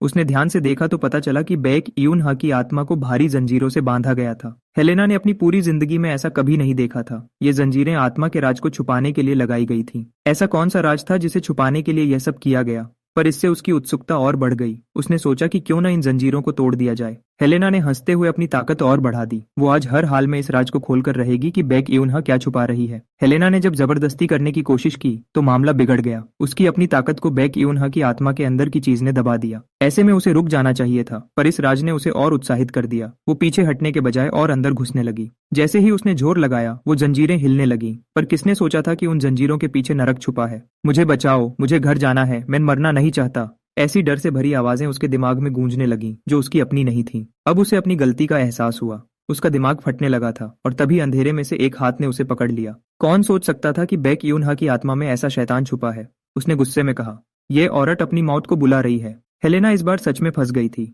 वो उन जंजीरों को वापस बांधने की कोशिश करने लगी, क्योंकि अगर वो न रुकती तो आज उसकी जान चली जाती। पर देर हो चुकी थी। वो ताकत उसके काबू से बाहर हो गई और असली दुनिया में बाहर आ गई। उसने कमरे के सभी लोगों को दूर फेंक दिया। जब सब शांत हुआ तो बैक एउनहा और हेलेना दोनों जमीन पर गिरी हुई थीं। बैक एउनहा झटके से उठी, पर उसे काफी चोट आई थी। बैक एउनहा ने होश में आते ही कुछ बोलना चाहा, पर सामने देखकर वो हैरान रह गई। जो औरत अभी तक इतनी अकड़ में थी, वो अब डर से कांप रही थी। लगता है आत्मा के अंदर जो उसने देखा, उसने उसे बहुत डरा दिया था। यह कोई जादू नहीं था, बल्कि नरक की सैर थी। हेलेना ने थोड़ा संभल कर बड़ी मुश्किल से एक बात कही। उसने कहा, तो तुम्हारे साथ ये सब हुआ था। कौन सोच सकता था कि इतनी बड़ी ताकत एक बच्ची के अंदर बैंड है। पर उसे यह भी समझ आ गया कि बैक एउनहा की ताकत खत्म नहीं हुई है, बल्कि अंदर दबी हुई है। अगर वो दोबारा अवेकन हो गई तो उसकी ताकत वापस आ जाएगी। अब हेलेना का बर्ताव बिल्कुल बदल गया। उसने कहा कि अगर बैक एउनहा अपनी ताकत वापस चाहती है तो वो उसकी पूरी मदद करेगी। यह सब इतनी जल्दी हुआ कि बैक एउनहा को खुद समझ नहीं आया कि क्या चल रहा है। हेलेना का दिमाग चल रहा था। उसने अचानक कहा कि उसकी एक गुजारिश है। बैक यूनहा अभी तक डर से बाहर नहीं आई थी और अब वो और परेशान हो गई। जो अभी लड़ रहे थे वो अब शर्तें क्यों रख रहे हैं। पर हेलेना ने जो कहा उसे सुनकर बैक यूनहा हैरान हो गई। उसने बड़े ध्यान से पूछा कि क्या वो उसे अपना चेला बना सकती है। अब बैक यूनहा दंग रह गई। यह कहानी तो बिल्कुल अजीब हो गई थी। वो अभी एक साधारण बच्ची दिखती थी जिसके पास कोई ताकत नहीं थी। इतनी बड़ी जादूगर जो किसी की भी आत्मा को कब्जे में ले सकती है, वो एक बच्ची को अपना गुरु बनाना चाहती थी। अगर यह बात बाहर गई तो सब हैरान हो जाएंगे। बैक यूनहा के दिमाग में सवाल ही सवाल थे। क्या ये औरत सच में उसकी इज्जत करती है या फिर उस शैतान से डर गई है। बैक सेओहा ने जैसे ही दरवाजा खोला उसे समझ आ गया कि कुछ गड़बड़ है। घर का बिखरा सामान देखकर लगा कि कोई आया था। बैक यूनहा बात को छुपाने की कोशिश कर रही थी, पर कमरे की अजीब बदबू छुपाए नहीं छुप रही थी। असल में अभी एक ऐसी बात हुई थी जिसे सुनकर सब हैरान हो जाते। वो एस क्लास जादूगर हेलेना सीधे घुटनों पर बैठ गई थी। उसने न सिर्फ माफी मांगी बल्कि बैक यूनहा को अपना गुरु बनाने की गुजारिश की ताकि वो उसकी आत्मा के अंदर की ताकत को देख सके। बैक यूनहा हैरान थी। इतना बड़ा खिलाड़ी उसका चेला बनना चाहता है, यह बात कोई कैसे मान सकता है। हेलेना अब पूरे जोश में थी। उसने कहा कि वो बैक यूनहा की हर बात मानेगी। बैक यूनहा उसकी इस बात से परेशान हो गई और उसने हेलेना से शांत होने को कहा, पर हेलेना ने उसे इतने जोर से गले लगाया कि बैक यूनहा का दम ही निकलने वाला था। कुछ दिन आराम से गुजर गए। बैक यूनहा आखिरकार अपने प्यारे से घर वापस आ गई। पर इन दिनों एक अजीब बात हुई। बैक यूनहा बिस्तर पर लेटकर सामने एक चीज को देख रही थी। ये तो वही सिस्टम स्क्रीन थी जो सिर्फ अवेकनर्स को दिखती है। बैक यूनहा ने स्क्रीन पर देखा, वहां नाम के अलावा कुछ नहीं था। न कोई लेवल था और न ही कोई ताकत। इसका क्या फायदा। ये सब उस हेलेना की वजह से हुआ था जिसने उसकी आत्मा के साथ छेड़छाड़ की थी और ये अजीब स्क्रीन सामने आ गई। बैक यूनहा ने उससे इसको ठीक करने के लिए कहा, पर हेलेना ने साफ मना कर दिया। अब बैक यूनहा घर पर ही बैठी रही। वो मॉन्स्टर्स से लड़ना चाहती थी, पर उसके पास हंटर का कार्ड नहीं था, इसलिए वो बाहर नहीं जा सकती थी। जब वो परेशान थी तभी बैक स्योहा ने नीचे से आवाज लगाई कि खाना आ गया है। यह सुनकर बैक यूनहा के दिमाग में एक बढ़िया आइडिया आया। जब वो खुद नहीं जा सकती तो उसकी बहन तो एक ए क्लास हंटर है ना। बैक स्योहा ने देखा कि बैक यूनहा ने खाना बिल्कुल नहीं खाया, तो उसे लगा कि शायद उसकी तबीयत खराब है। बैक यूनहा ने एक गहरी सांस ली और कहा, स्योहा, मुझे मेरी ताकत मिल गई है। यह सुनते ही बैक स्योहा के हाथ से खाना छूट गया और वो हैरान रह गई। बैक यूनहा अंदर से डर रही थी क्योंकि उसकी स्क्रीन अभी भी खराब थी, पर हंटर बनने के लिए उसे झूठ बोलना ही पड़ना था। बैक स्योहा ने गुस्से में मेज पर हाथ मारा और पूछा, ये कब हुआ। बैक यूनहा ने डरते डरते कहा, जब हम होटल से वापस आए तभी से। बैक स्योहा ने पूछा, तुम्हें कौन सी ताकत मिली है। बैक यूनहा ने धीरे से कहा, शायद माउथ का जादू। अपनी बहन को शक करते देखकर बैक यूनहा डर गई। क्या उसकी बातों पर कोई यकीन नहीं करता। बैक स्योहा परेशान हो गई। जिस बात का उसे डर था वही हुआ। उसकी बहन ने वही रास्ता चुन लिया था। जब उसकी बहन ने यकीन नहीं किया तो बैक यूनहा ने सोचा कि अब बोलने से कुछ नहीं होगा, उसे करके दिखाना पड़ेगा। मेज पर खाना बचा हुआ था। बैक यूनहा ने अपनी जेब से एक बैंगनी रंग की चीज निकाली। बैक स्योहा अपनी बहन के हाथ को घूर रही थी और डर रही थी कि क्या उसने सच में वो ताकत सीख ली है। बैक यूनहा ने ध्यान लगाया और उन बची हुई हड्डियों की तरफ देखकर जादू फूंका, आत्मा उनको बुलाओ। उसके बोलते ही कमरे का माहौल बिल्कुल बदल गया। अब जो होने वाला था उसे देखकर बैक स्योहा के होश उड़ने वाले थे। बैक यूनहा के ऑर्डर देते ही खाने की मेज पर अचानक एक धमाका हुआ। एक बैंगनी रोशनी चमकी। यह धमाका इतना बड़ा था कि सामने बैठा बैक स्योहा बहुत ज्यादा डर गया। बैक यूनहा का भी बुरा हाल था। वह उस काले धुएं से खांसने लगा। तब उसे समझ आया कि घर के अंदर ऐसा करना सही नहीं था। बैक यूनहा ने अपनी सांस काबू में की और दिखावा करते हुए पूछा, तुम्हें यह तरीका कैसा लगा। इसको मैंने खुद बनाया है। बैक स्योहा मेज को ध्यान से देखता रहा और हैरान रह गया। उसे अपनी आंखों पर यकीन नहीं हो रहा था। मेज पर एक छोटी सी चीज खड़ी थी। वह बचे हुए फ्राइड चिकन की हड्डियों से बना एक ढांचा था। उसके हाथ पैर भी पूरे नहीं थे और वह टेढ़ा मेढ़ा चल रहा था। बैक स्योहा बिल्कुल चुप हो गया। तरीका तो काम कर गया था, पर यह चीज बिल्कुल भी अच्छी नहीं लग रही थी। बैक यूनहा ने शर्म से अपना सिर खुजलाया और बहाना बनाया, ये तो बस एक गलती थी, गलती से खराब चीज बाहर आ गई। लेकिन इस अजीब से ढांचे को देखकर बैक स्योहा सोच में पड़ गया, क्योंकि वह जानता था कि यह बात इतनी आसान नहीं है। बैक यूनहा को लगा कि अब सब ठीक हो गया है। जब उसने साबित कर दिया कि वह जाग चुका है तो अगला काम हंटर बनना था। पर बैक स्योहा ने बिना सोचे तुरंत मना कर दिया। बैक यूनहा परेशान हो गया और पूछा क्यों। तो बैक स्योहा ने उसे डांटते हुए कहा, अभी जो तुमने बनाया था क्या उसे देखकर भी तुम्हें समझ नहीं आता। बैक स्योहा ने साफ कहा कि हंटर बनने के लिए लड़ना नहीं बल्कि आपस में बात करना सबसे जरूरी है। उसने एक मिसाल दी, जैसे फुटबॉल में अगर तुम पास मांगने के लिए आवाज नहीं दोगे तो कैसे खेलोगे। बैक यूनहा के पास कोई जवाब नहीं था। उसके शर्मीले मिजाज के हिसाब से वह बिल्कुल अकेला रह जाता। बैक स्योहा ने और गंभीर होकर कहा, अगर तुम आम बात भी नहीं कर सकते तो टीम कैसे बनाओगे और डंजन में अपनी जान कैसे बचाओगे। वहां अकेले लड़ना मौत के बराबर है। असल में बैक स्योहा खुद मौत के मुंह से बचकर आया था। वह इस खतरे को जानता था, इसलिए अपनी बहन को इस आग में नहीं धकेलना चाहता था। उसने आखिरी बार कहा, बिना सोचे समझे फैसले मत लो। तुमसे एक छोटा काम तो होता नहीं, और हंटर बनना है यह बिल्कुल नहीं होगा। बैक स्योहा की बातें काफी कड़वी थीं। जब उसने देखा कि उसकी बहन सिर झुकाए चुपचाप खड़ी है तो उसे लगा कि शायद उसने ज्यादा गुस्सा कर दिया और बहन का दिल दुखा दिया। बैक स्योहा ने थोड़ा प्यार से पूछा, तुम आखिर हंटर क्यों बनना चाहती हो। बैक यूनहा थोड़ी देर चुप रही और फिर बोली, मैं बस एक आम इंसान की तरह जीना चाहती हूँ। यह सुनकर बैक स्योहा का दिल पिघल गया। उसे लगा कि उसकी बहन अब समझदार हो गई है और अब उसके पीछे छुपने के बजाय खुद के दम पर खड़ा होना चाहती है। लेकिन बैक स्योहा गलत सोच रहा था। बैक यूनहा के दिमाग में ऐसी कोई बात नहीं थी। वह तो बस यह सोच रही थी कि एक महान नेक्रोमांसर होकर वह कब तक दूसरों पर निर्भर रहेगी। अपनी बहन को उदास देखकर बैक स्योहा का दिल पिघल गया। उसने सोचा कि अब सच छुपाने का कोई फायदा नहीं है। उसके हाँ कहते ही बैक यूनहा खुश हो गई। पर क्या हंटर बनना सच में इतना आसान था? बैक सियोहा ने बात बदलते हुए कहा, ठीक है, तुम हंटर बन सकती हो, पर पहले मेरी एक शर्त माननी होगी। दुनिया में कुछ भी मुफ्त नहीं मिलता। हंटर का लाइसेंस लेने के लिए ट्रेनिंग सेंटर जाना पड़ता है। वहां से पास होने के बाद ही कोई असली हंटर बनता है। जब वह वहां पहुंची तो बैक यूनहा घबरा गई। अभी तो ट्रेनिंग शुरू भी नहीं हुई थी और उसकी हालत खराब होने लगी। चारों तरफ उसके मुकाबलेबाज खड़े थे। वहां का माहौल देखकर उसे लग रहा था कि इससे अच्छा तो किसी मॉन्स्टर से लड़ना था। स्टेज पर खड़े टीचर ने चश्मा ठीक किया और बैक यूनहा का नाम पुकारा। नाम सुनते ही बैक यूनहा अपनी सीट से उछल पड़ी। पूरी क्लास हैरानी से उसे देखने लगी। टीचर ने भी ऐसा पहली बार देखा था। उन्होंने इशारा किया कि पहले बैठ जाओ। अभी तो टेस्ट शुरू भी नहीं हुआ था और वह इतनी डरी हुई थी। बैक यूनहा ने बहुत अजीब बर्ताव किया। टीचर की बात पूरी होने से पहले ही वह अपना मुंह बंद करके बाहर की तरफ भाग गई। सब लोग हैरान थे कि क्या उसे उल्टी आ रही है, पर बात उल्टी की नहीं थी। वह लोगों के बीच रहने के डर से घबरा गई थी। टॉयलेट में छुपकर उसकी हालत अधमरी हो गई थी। किसने सोचा था कि हंटर बनने के लिए यह सब करना पड़ेगा? बैक सियोहा ने साफ कहा था कि अगर लाइसेंस चाहिए तो ट्रेनिंग सेंटर में 3 दोस्त बनाने होंगे। बैक यूनहा के लिए यह सबसे मुश्किल काम था। बाहर खड़े लोग उसे दोस्त नहीं बल्कि अजीब लग रहे थे। एक ऐसी लड़की जो ठीक से बात भी नहीं कर सकती, वह इन लोगों के बीच दोस्त कैसे बनाएगी? उसे लगा कि उसे कभी लाइसेंस नहीं मिलेगा। बैक यूनहा की ट्रेनिंग शुरू हो गई। सुबह के वक्त लंबी लंबी क्लासेस होती थी, जिसे सुनकर उसका दिमाग खराब हो जाता था। दोपहर को असली लड़ाई की ट्रेनिंग होती थी। टीचर उन्हें खुद से लड़ना सिखाते थे, पर हर रोज मार खाकर वह परेशान हो जाती थी। पर सबसे बुरी बात यह थी कि थकने की वजह से उसे हर रोज उल्टी आती थी। अब स्कूल में सब उसे इसी नाम से जानने लगे थे। ट्रेनिंग खत्म होते ही वह टॉयलेट के पास बैठ जाती। वहां से निकलने वाले लोग उसे अजीब नजरों से देखते थे। अगर लाइसेंस न चाहिए होता तो वह यह सब कभी नहीं करती। बैक सियोहा ने साफ कहा था कि 3 दोस्त बनाने पर ही वह उसके पेपर पर साइन करेगा। पर अपनी ऐसी हालत देखकर बैक यूनहा निराश हो गई। ऐसे में कोई दोस्त कैसे बनेगा? उसे लगा कि उसे कभी लाइसेंस नहीं मिलेगा। बैक यूनहा की हालत बहुत खराब थी। वह इस परेशानी से बचने के लिए कुछ भी करने को तैयार थी। तभी उसे अपनी एक पुरानी चीज याद आई, जो उसकी आखिरी उम्मीद थी। उसने जल्दी से अपना सामान ढूंढा और आखिरकार उसे वह चीज मिल गई। उस चमकती हुई अंगूठी को देखकर उसे पुरानी बातें याद आने लगीं। हेलेना ने उसे एक तोहफा दिया था और कहा था कि यह आगे चलकर बहुत काम आएगा। बैक यूनहा को तब समझ नहीं आया था कि इस चमकती हुई अंगूठी में ऐसा क्या खास है। हेलेना ने बताया था कि यह दिमाग को शांत रखने वाली अंगूठी है। इसे पहनकर तुम हर रोज 10 मिनट के लिए आम लोगों से बिना डरे बात कर सकती हो। डरपोक लोगों के लिए यह एक तोहफा था, पर इसकी एक शर्त थी। हेलेना ने समझाया था कि इसे 24 घंटे में एक ही बार इस्तेमाल करना है और वह भी सिर्फ 10 मिनट के लिए। बैक यूनहा ने सोचा कि अगर समय ज्यादा हो गया तो क्या होगा। हेलेना ने हंसते हुए कहा था, अगर तुमने इसे पहना तो तुम अपना एक अलग ही रूप देखोगे।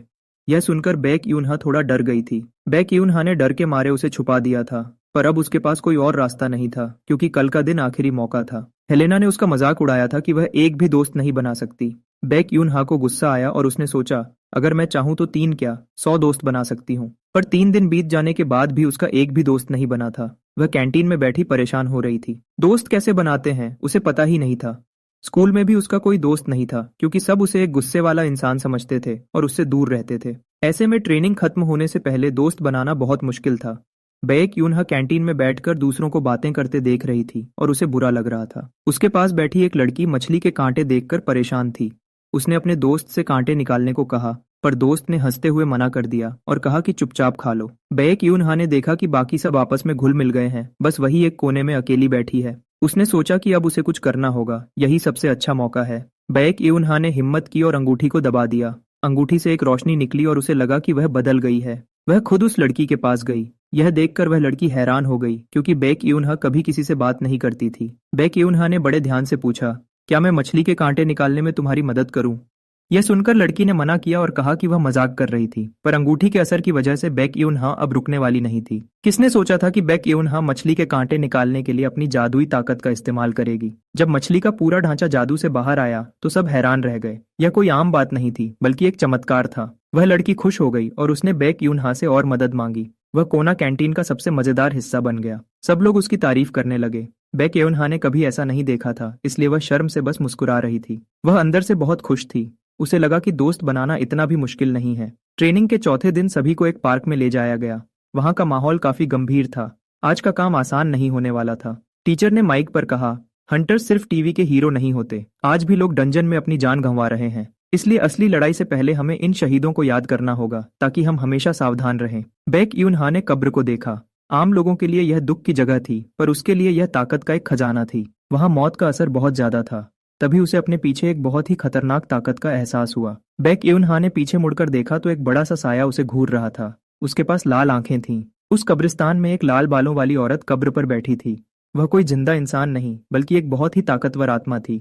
बैक यूनहा उसे देखकर डर गई। चेहुआ रियोन एक बहुत बड़ी हंटर थी। सब कहते थे कि वह एक लड़ाई में मारी जा चुकी है। इतनी ताकतवर आत्मा को मरने के बाद यहाँ नहीं रुकना चाहिए था। वह आखिर किस वजह से यहाँ रुकी हुई थी? जब बैक यूनहा यह सोच रही थी तो उसकी अंगूठी चमकने लगी। लगता था कि अब कोई बड़ी मुसीबत आने वाली है। अंगूठी अपने आप चलने लगी। बैक यूनहा ने उसे छुआ भी नहीं था। वह उसके काबू से बाहर हो गई थी। इससे पहले कि वह कुछ समझ पाती, एक बहुत बड़ा झटका लगा और वह जमीन पर गिर गई। यह देखकर आसपास के लोग भाग कर आए और उससे पूछा कि क्या वह ठीक है।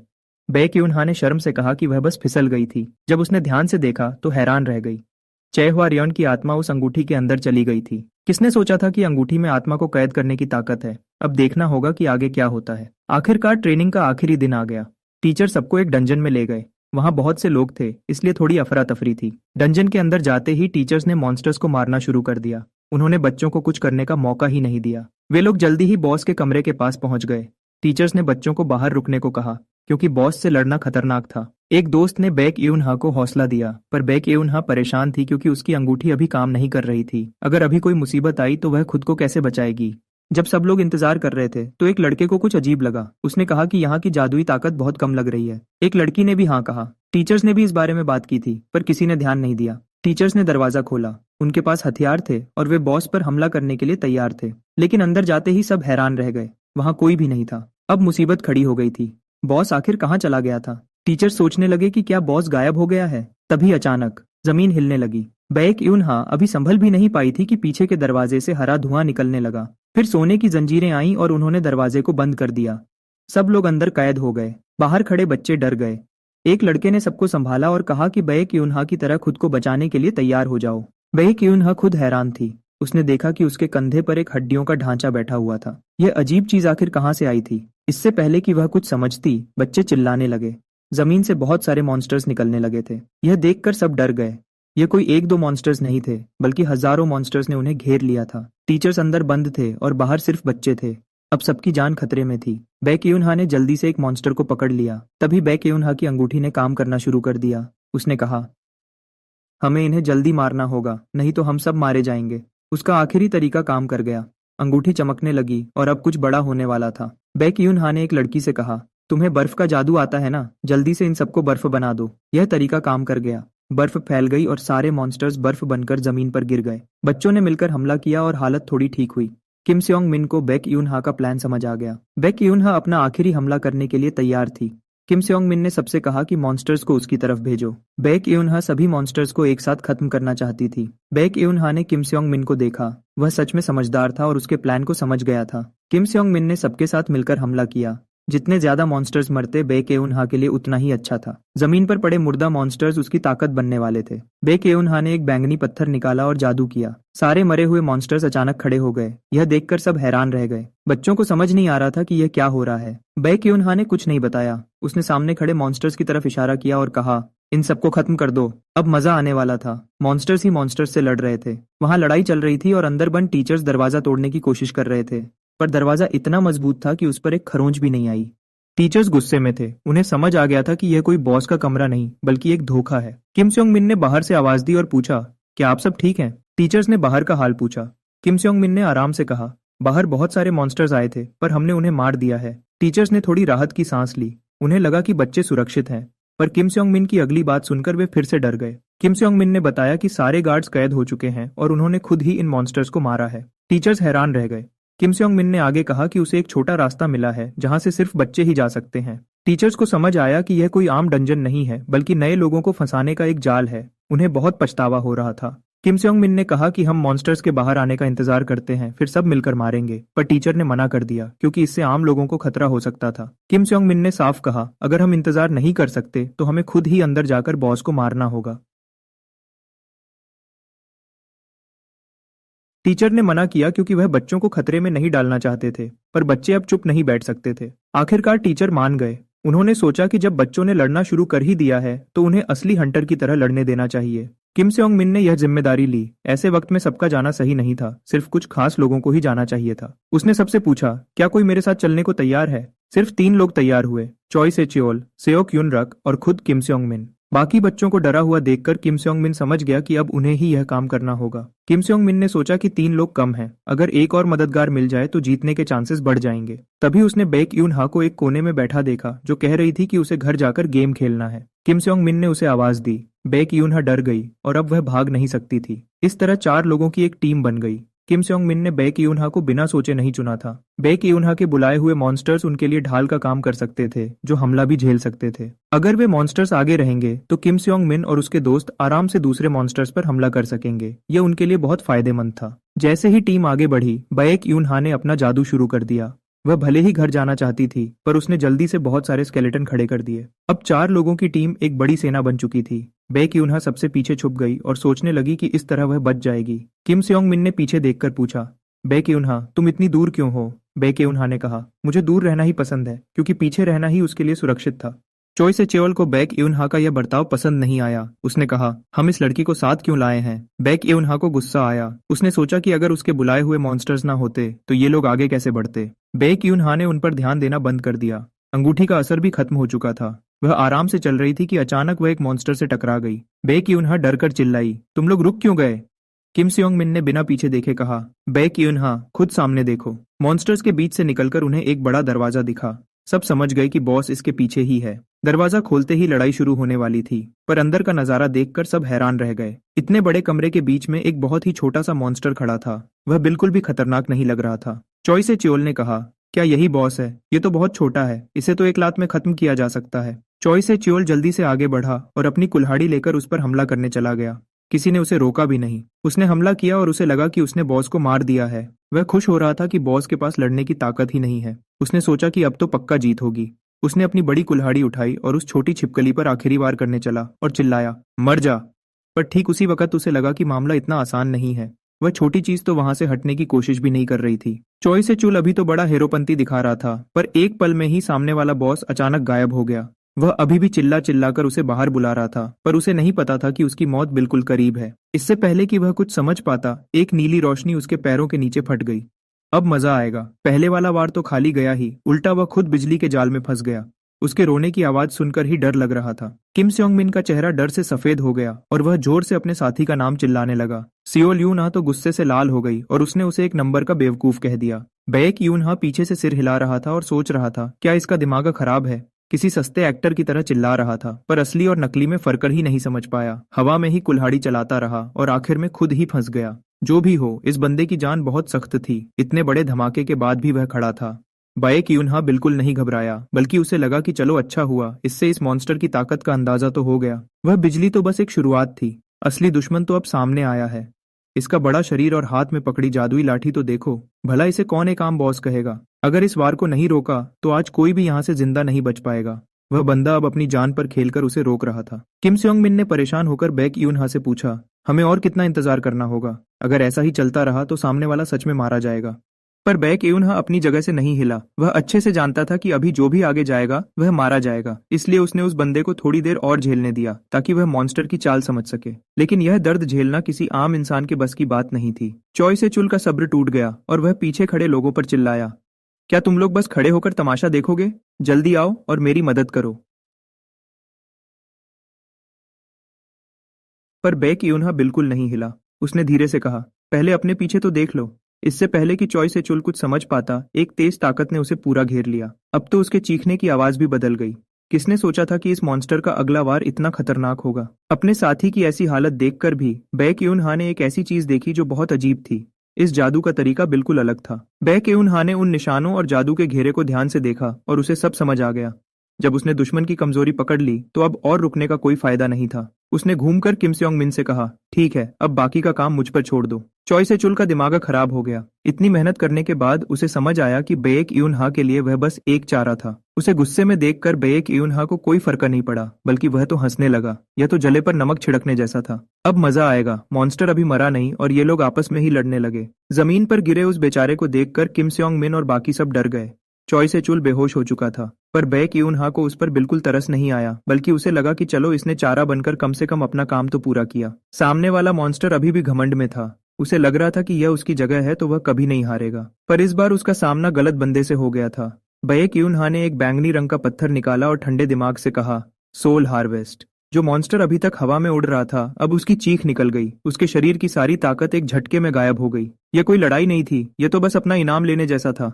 मॉन्स्टर ने आखिरी कोशिश की और अपने जादू से पलटवार करना चाहा, पर उसने एक गलती कर दी। बैक यूनहा के सामने ऐसी चालाकी चलना बिल्कुल बेकार था। बैक यूनहा ने हंस कर कहा, इतनी जल्दी नहीं। उसने अपना जादू चलाया और एक ही झटके में सामने वाले के जादू को टुकड़े टुकड़े कर दिया। अब मॉन्स्टर हैरान रह गया। बैक यूनहा ने उसे चिढ़ाते हुए कहा, बड़ा मजा आ रहा था ना, पर अब तुम्हारा खेल खत्म। उसने आराम से अपनी उंगली से चुटकी बजाई। उसने एक अजीब सा शब्द बोला। किसने सोचा था कि जमीन के नीचे से इतने सारे कीड़े मकोड़े निकल आएंगे। अब तो उसका बचना नामुमकिन था। मॉन्स्टर अब माफी मांगने लगा, पर अब बहुत देर हो चुकी थी। बैक यूनहा ने उसे गुस्से से देखा और कहा, जब मेरे सामने जादू दिखाने की हिम्मत की है तो अब इसकी कीमत भी चुकानी पड़ेगी। उसने अपनी लाठी जमीन पर मारी और मजाक उड़ाते हुए बोला, अब बताओ तुम्हारा क्या किया जाए। किसने सोचा था कि जब मॉन्स्टर को कोई रास्ता नहीं मिला तो वह पागल हो गया। उसका शरीर किसी गुब्बारे की तरह फूलने लगा। वह इतना बड़ा हो गया कि लग रहा था पूरी जगह फट जाएगी। बैक यूनहा ने भी नहीं सोचा था कि मरने से पहले यह ऐसी ताकत दिखाएगा। अपने सामने इतने बड़े मॉन्स्टर को देखकर लगा कि अब मामला फिर से बिगड़ने वाला है। बड़ा होने के बाद वह मॉन्स्टर बहुत डरावना लग रहा था। बैक यूनहा भी इस बार सच में डर गया। ऐसे मुश्किल वक्त में किम सियोंग मिन ने तेजी दिखाई। वह आगे बढ़ा और उसने बैक यूनहा को अपने पीछे छुपा लिया। किम सियोंग मिन ने घबराकर पूछा, यूनहा तुम ठीक तो हो। बैक यूनहा डर के मारे कांप रहा था और बोला, मुझे लगा मैं तो गया।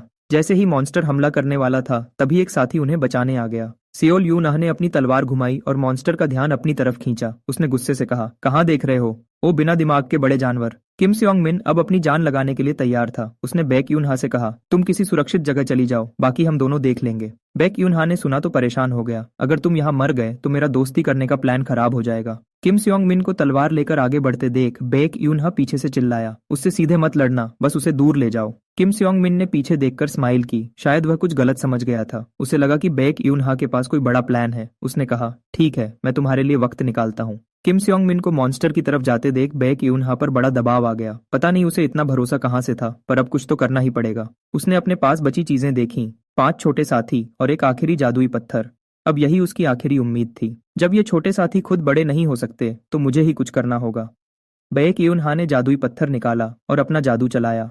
अब वह उन्हें आपस में जोड़ने वाला था। कोई आम जादूगर ऐसा करने से डरता, क्योंकि एक छोटी गलती से जान जा सकती थी, पर बैक यूनहा को कोई परवाह नहीं थी। जीतने के लिए वह कुछ भी कर सकता था। एक बैंगनी रोशनी ने उन सभी को घेर लिया। जब बैक यूनहा अपना जादू तैयार कर रहा था तब तक किम सियोंग मिन और सेओल यूनहा थक चुके थे। मॉन्स्टर ने बड़ा हमला किया तो किम सियोंग मिन ने चिल्लाकर कहा, बच के, अगर बैक यूनहा ने जल्दी नहीं की तो आज सब मारे जाएंगे। जैसे ही मॉन्स्टर हमला करने वाला था बैक यूनहा का जादू तैयार हो गया। उस बैंगनी ताकत ने मॉन्स्टर के हमले को पीछे धकेल दिया। किम सियोंग मिन और सेओल यूनहा हैरान रह गए। वे छोटे साथी अब मिलकर एक बहुत बड़ा मॉन्स्टर बन चुके थे। बैक यूनहा बड़ा खुश हुआ। उसने अपने इस नए साथी का नाम कोंगी रखा और बोला, कोंगी, इसे मिटा डू। इस नए साथी की ताकत बहुत ज्यादा थी। वह बड़ा जानवर अब हिल भी नहीं पा रहा था। इससे पहले कि वह कुछ करता, उस पर एक बड़ा हमला हुआ जिसने उसे खत्म कर दिया। लगता है अब इस लड़ाई का नतीजा बिल्कुल बदल चुका है। कोंगी तो एक खतरनाक योद्धा बन गया था। वह बड़ा जानवर अब बस चिल्ला रहा था और उसे हवा में फेंक दिया गया। उसके नीचे गिरने से पहले ही कोंगी ने आखिरी वार किया और उस मॉन्स्टर के टुकड़े टुकड़े कर दिए। हर तरफ खून ही खून फैल गया। बैक यूनहा ने चैन की सांस ली। उसके मन का डर अब खत्म हो गया था। इतनी मेहनत के बाद अब वह घर जाकर आराम कर सकता था। पर अभी वह खुश ही हुआ था कि पीछे से अचानक आवाज आई। बैक यूनहा ने तुरंत पीछे घूमकर देखा। वह मुश्किल लड़ाई आखिरकार खत्म हो गई। बॉस के मरते ही सब कुछ ठीक हो गया और सब लोग जिंदा बाहर निकल आए। जान तो बच गई पर नुकसान बहुत हुआ। आधे से ज्यादा लोग हॉस्पिटल में थे। ग्रेजुएशन सेरेमोनी से पहले ही भीड़ बहुत कम हो गई थी। बैक यूनहा को एक इनाम भी मिला, पर उसे इन सब चीजों से कोई मतलब नहीं था। उसने एक और जरूरी चीज देखी थी। इतने दिनों के इंतजार के बाद आखिरकार वह चीज सामने आ गई। बैक यूनहा ने स्क्रीन पर देखा, जहां साफ साफ लिखा था, लेवल 1। ग्रेजुएशन के 2 हफ्ते बीत चुके थे। एक दिन बैक यूनहा के साथी उसके घर आए, पर अंदर आते ही सब हैरान रह गए। किसने सोचा था कि बैक यूनहा की बहन वही मशहूर ए क्लास हंटर बैक सियोहा है। बैक सियोहा ने हंसकर सबका स्वागत किया और पूछा, क्या आप लोग मेरी बहन के साथी हैं? यह सुनकर सब खुश हो गए। सब उसके फैन बन गए, क्योंकि बैक यूनहा ने कभी नहीं बताया था कि उसकी बहन इतनी बड़ी हंटर है। बैक सियोहा ने अंदर कमरे में आवाज लगाई, यूनहा, तुम्हारे दोस्त आए हैं, तुम कब तक गेम खेलते रहोगे? बैक यूनहा ने बिना देखे कहा, दुनिया मुझे बुला रही है, मैं अभी बिजी हूँ। बेक यूनहा ने अपनी बहन को मनाने के लिए बहुत कोशिश की थी। बेक सेओहाय को जब लगा कि ये लोग अच्छे हैं तो उसने हाँ कह दिया। ठीक है, तुम्हारी मेहनत देखकर मैं तुम्हें हंटर बनने की इजाजत देती हूँ। बेक सेओहा ने उसे उंगली दिखाकर कहा, पहले ही बोल रही हूँ, अगर एग्जाम में फेल हो गई तो मेरे पास रोते हुए मत आना। बेक यूनहा ने हाँ तो कह दिया, पर मन में हंस रहा था कि उसे लगता है मैं फेल हो जाऊंगा। क्या मजाक है, मैं मौत के मुंह से बचकर आया हूँ और अपनी ताकत वापस पा रहा हूँ। ये छोटा सा एग्जाम मेरे लिए क्या चीज है। देखते ही देखते एग्जाम का दिन आ गया। वहां बहुत भीड़ थी। वहां के लोग चिल्ला रहे थे, जादू का टेस्ट देने वाले यहाँ लाइन लगाई, 250 नंबर पर पास होंगे। सबको आगे बढ़ते देख बेक यूनहा थोड़ा परेशान हो गया। उसने सोचा, इतने सारे लोग हंटर क्यों बनना चाहते हैं, इससे अच्छा तो घर पर आराम करना है। आखिरकार बेक यूनहा की बारी आई। उसे एक बड़ी मशीन के सामने ले जाया गया और दोनों हाथ फैलाकर खड़े होने को कहा गया। इस पहले टेस्ट में पता चलेगा कि उसके पास कितनी ताकत है। बेक यूनहा मशीन के अंदर खड़ा हो गया। यह उसके लिए बहुत बड़ा दिन था, पर जैसे ही नंबर सामने आए सब शांत हो गए। 253 नंबर, पास होने से बस 3 नंबर ज्यादा। पता नहीं ये उसकी किस्मत थी या कमजोरी। आसपास के लोग हंसने लगे। बेक यूनहा को गुस्सा आया और उसने सोचा, अगर कोई और हंसा तो मैं सबको भूत बना दूंगा। तभी वहां एक बड़ा नंबर सुनाई दिया, 900। ये आज का सबसे बड़ा स्कोर था। बेक यूनहा ने पीछे देखा तो वहां चॉय से चुल खड़ा था। वो हॉस्पिटल से इतनी जल्दी बाहर आकर एग्जाम दे रहा था और अच्छे नंबर पाकर हवा में उड़ रहा था। उसने बेक यूनहा के पास से निकलते हुए मजाक उड़ाया, 253 नंबर वाला भी हंटर बनेगा। बेक यूनहा को गुस्सा आ गया और वह उसे देखकर सोचने लगा, यह पक्का मेरा मजाक उड़ा रहा है। ठीक है, अगर तुम पंगा लेना चाहते हो तो मैं भी पीछे नहीं हटूंगा। बेक यूनहा ने उसे गुस्से से देखा और सोचा कि आज वह इसका घमंड तोड़कर रहेगा। फिर दूसरा टेस्ट शुरू हुआ।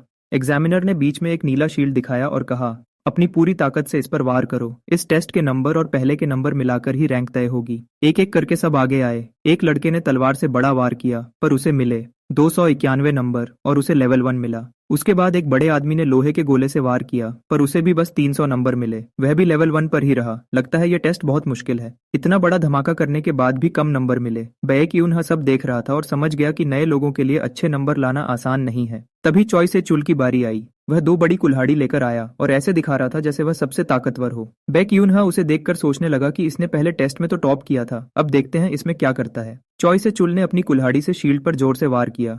उसके वार से पूरी जगह 3 बार हिल गई। स्क्रीन पर नंबर आए, 7782। यह देखकर सब चिल्ला उठे। वह सबसे आगे निकल गया था। बेक यूनहा ने उसे देखा और सोचा कि यह बस दिखावा कर रहा है। असली ताकत के सामने यह कुछ भी नहीं है। चॉय से चुल अच्छे नंबर पाकर जाते जाते बेक यूनहा को देखकर हंसा। अब दोनों के बीच दुश्मनी पक्की हो गई थी। तभी आवाज आई, अगली बारी बेक यूनहा की है। लोग आपस में बातें करने लगे। सबसे पीछे रहने वाला अब आएगा। इस टॉपर के बाद इसका आना तो मजाक बन जाएगा।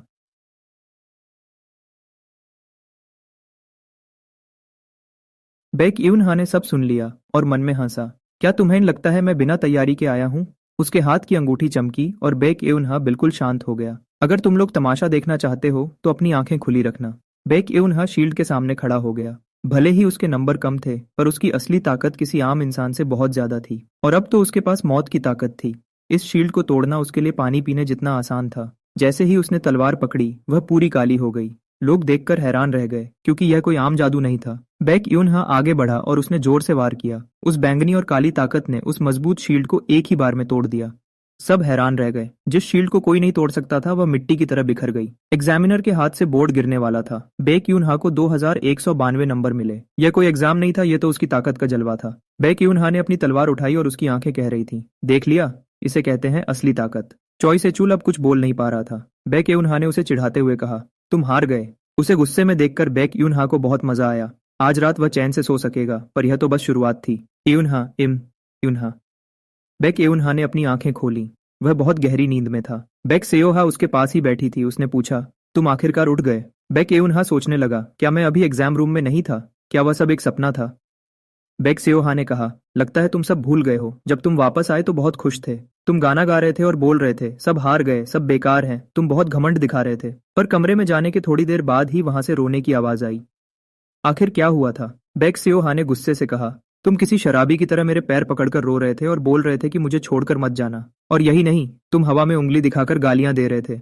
ऐसा लग रहा था जैसे तुमने दिन में ही नशा किया हो। तुम बालकनी पर जाकर चिल्ला रहे थे, मौत के देवता मुझे ले जाओ। मैं तो डर गई थी कि पड़ोसी पुलिस ना बुला लें। बैक यूनहा को सब याद आ गया। यह सब उस अंगूठी की वजह से हुआ था। वह खुशी में भूल गया था कि उसे ज्यादा देर नहीं पहनना चाहिए। अब तो उसकी इज्जत मिट्टी में मिल गई थी। वह कहीं छुपना चाहता था, पर बैक स्योहा ने उसे खाना खाने के लिए बुलाया। पर जैसे ही उसने टेबल पर अच्छा खाना देखा, वह अपनी सारी शर्म भूल गया। टेबल पर बड़ा लॉबस्टर देखकर वह हैरान रह गया।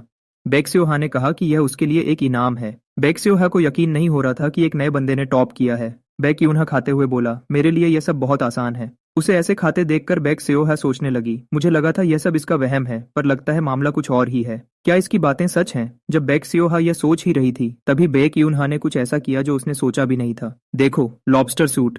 अब तो बैक स्योहा के पास बोलने के लिए कुछ नहीं बचा था। उसे लगा कि यह कोई हंटर नहीं बल्कि एक कार्टून है। बैक स्योहा ने उसे देखा और समझ गई कि भले ही यह मेरी बहन जैसी दिखती है, पर अंदर से यह बिल्कुल बदल चुकी है। वह खाना बड़ा अजीब था। बैक यूनहा बार बार पूछ रहा था, स्योहा क्या तुम्हें यह पसंद आया?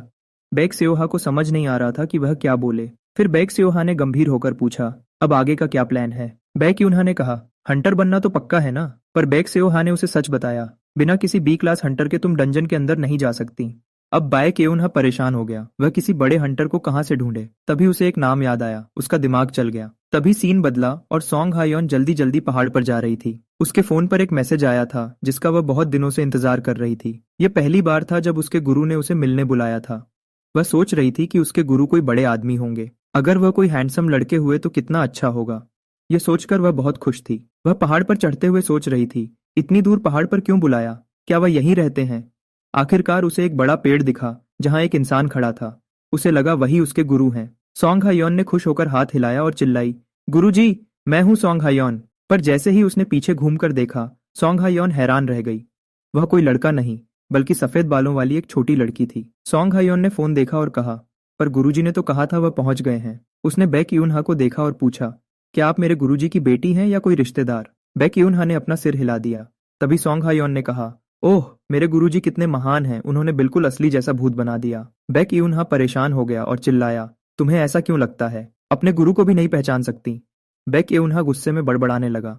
तब सॉन्ग हायोन को समझ आया, क्या आप ही मेरे गुरु हैं? अब सब ठीक हो गया था। बैक यूनहा ने चलते हुए बताया, मैंने मैसेज में सब लिखा था। अभी सबसे जरूरी है घर वालों को मनाना, ताकि हम एक टीम बना सकें। सॉन्ग हायोन खुशी से उसके आसपास घूमने लगी और बोली, मुझे नहीं पता था कि मेरे गुरुजी इतने प्यारे हैं, बिल्कुल एक गुड़िया जैसे। बैक यूनहा को यह सब अजीब लग रहा था। उसने उसे दूर करते हुए कहा, मेरे इतने पास मत आओ। बैक यूनहा ने अपने मन को समझाया, थोड़ा बर्दाश्त कर लो, हमें डंजन में जाना है।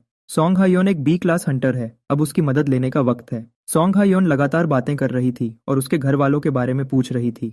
बैक यूनहा परेशान हो गया और सोचने लगा, काश मैंने वह अंगूठी पहनी होती। जैसे ही वे घर के अंदर गए, सब शांत हो गए।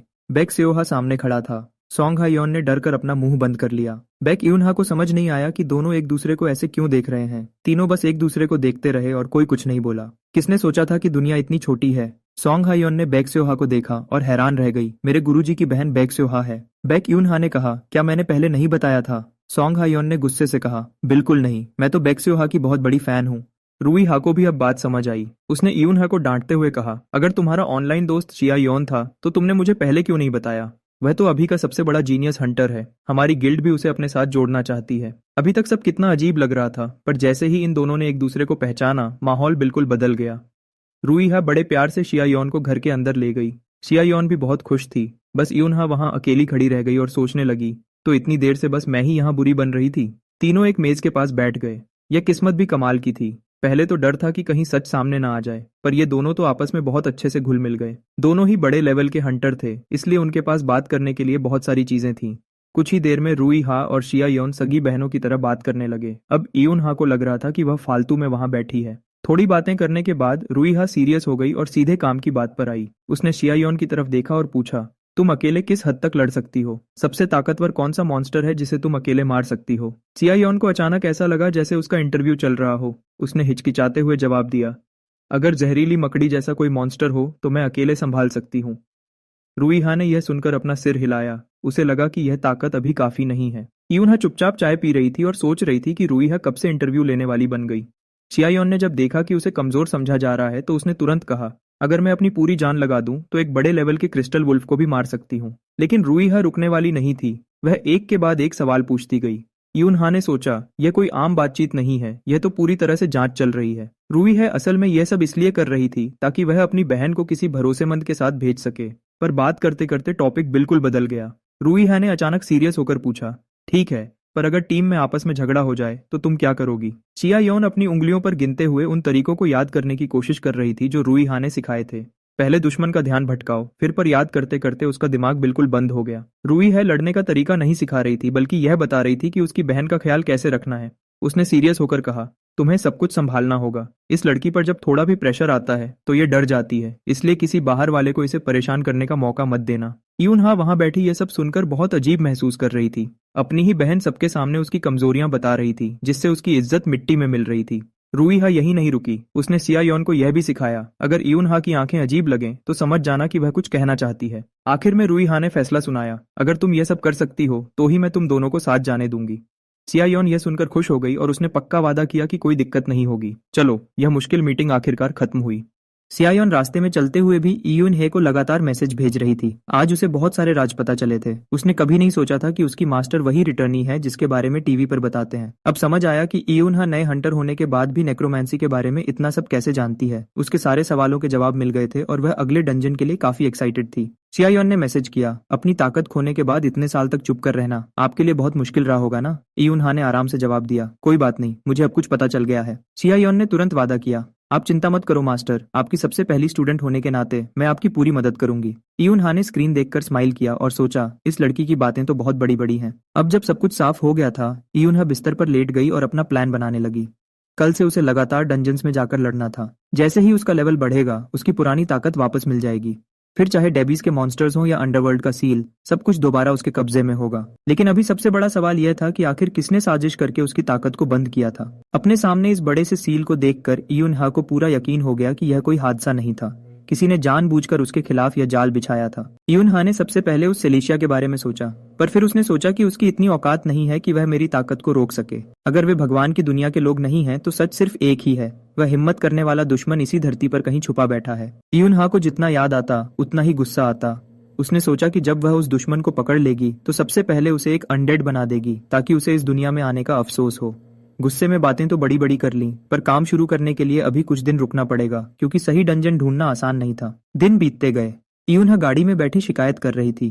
कभी उसे डंजन का लेवल छोटा लगता तो कभी वह घर से बहुत दूर होता। उसका नखरे दिखाना अभी भी पहले जैसा ही था। सियायोन ने गाड़ी चलाते हुए कहा, अगर आप ऐसे ही नखरे करती रहेंगी तो आज हम एक भी डंजन में नहीं जा पाएंगे। अगर आप थोड़ा कम बोलती तो अभी तक हम 3 जगह जा चुके होते। ईयून हा ने गुस्से में चिल्लाकर कहा, चुप रहो। सियायोन कहाँ मानने वाली थी। उसने कहा, अगर अब और बोला तो मैं आपको निकाल दूंगी। ईयून हा के पास अब कोई जवाब नहीं था, वह बस गुस्से में बैठी रही। अभी उनका झगड़ा खत्म भी नहीं हुआ था कि ईयून हा की तबीयत खराब होने लगी। गाड़ी चलने की वजह से उसका जी घबराने लगा। सियायोन ने तुरंत उसे एक प्लास्टिक बैग दिया ताकि वह उसे यूज कर सके। अचानक जोर से ब्रेक लगा और जीपीएस ने बताया कि वे पहुंच गए हैं। ईयून हा किसी तरह गाड़ी से बाहर निकली। उसकी हालत बहुत खराब हो चुकी थी, लेकिन उसकी यह खराब हालत यहीं खत्म हुई। थोड़ा ठीक होने के बाद ईयून हा ने सोचा, अब डंजन के अंदर जाकर मैं सियायोन को दिखाऊंगी कि असली मास्टर कौन है।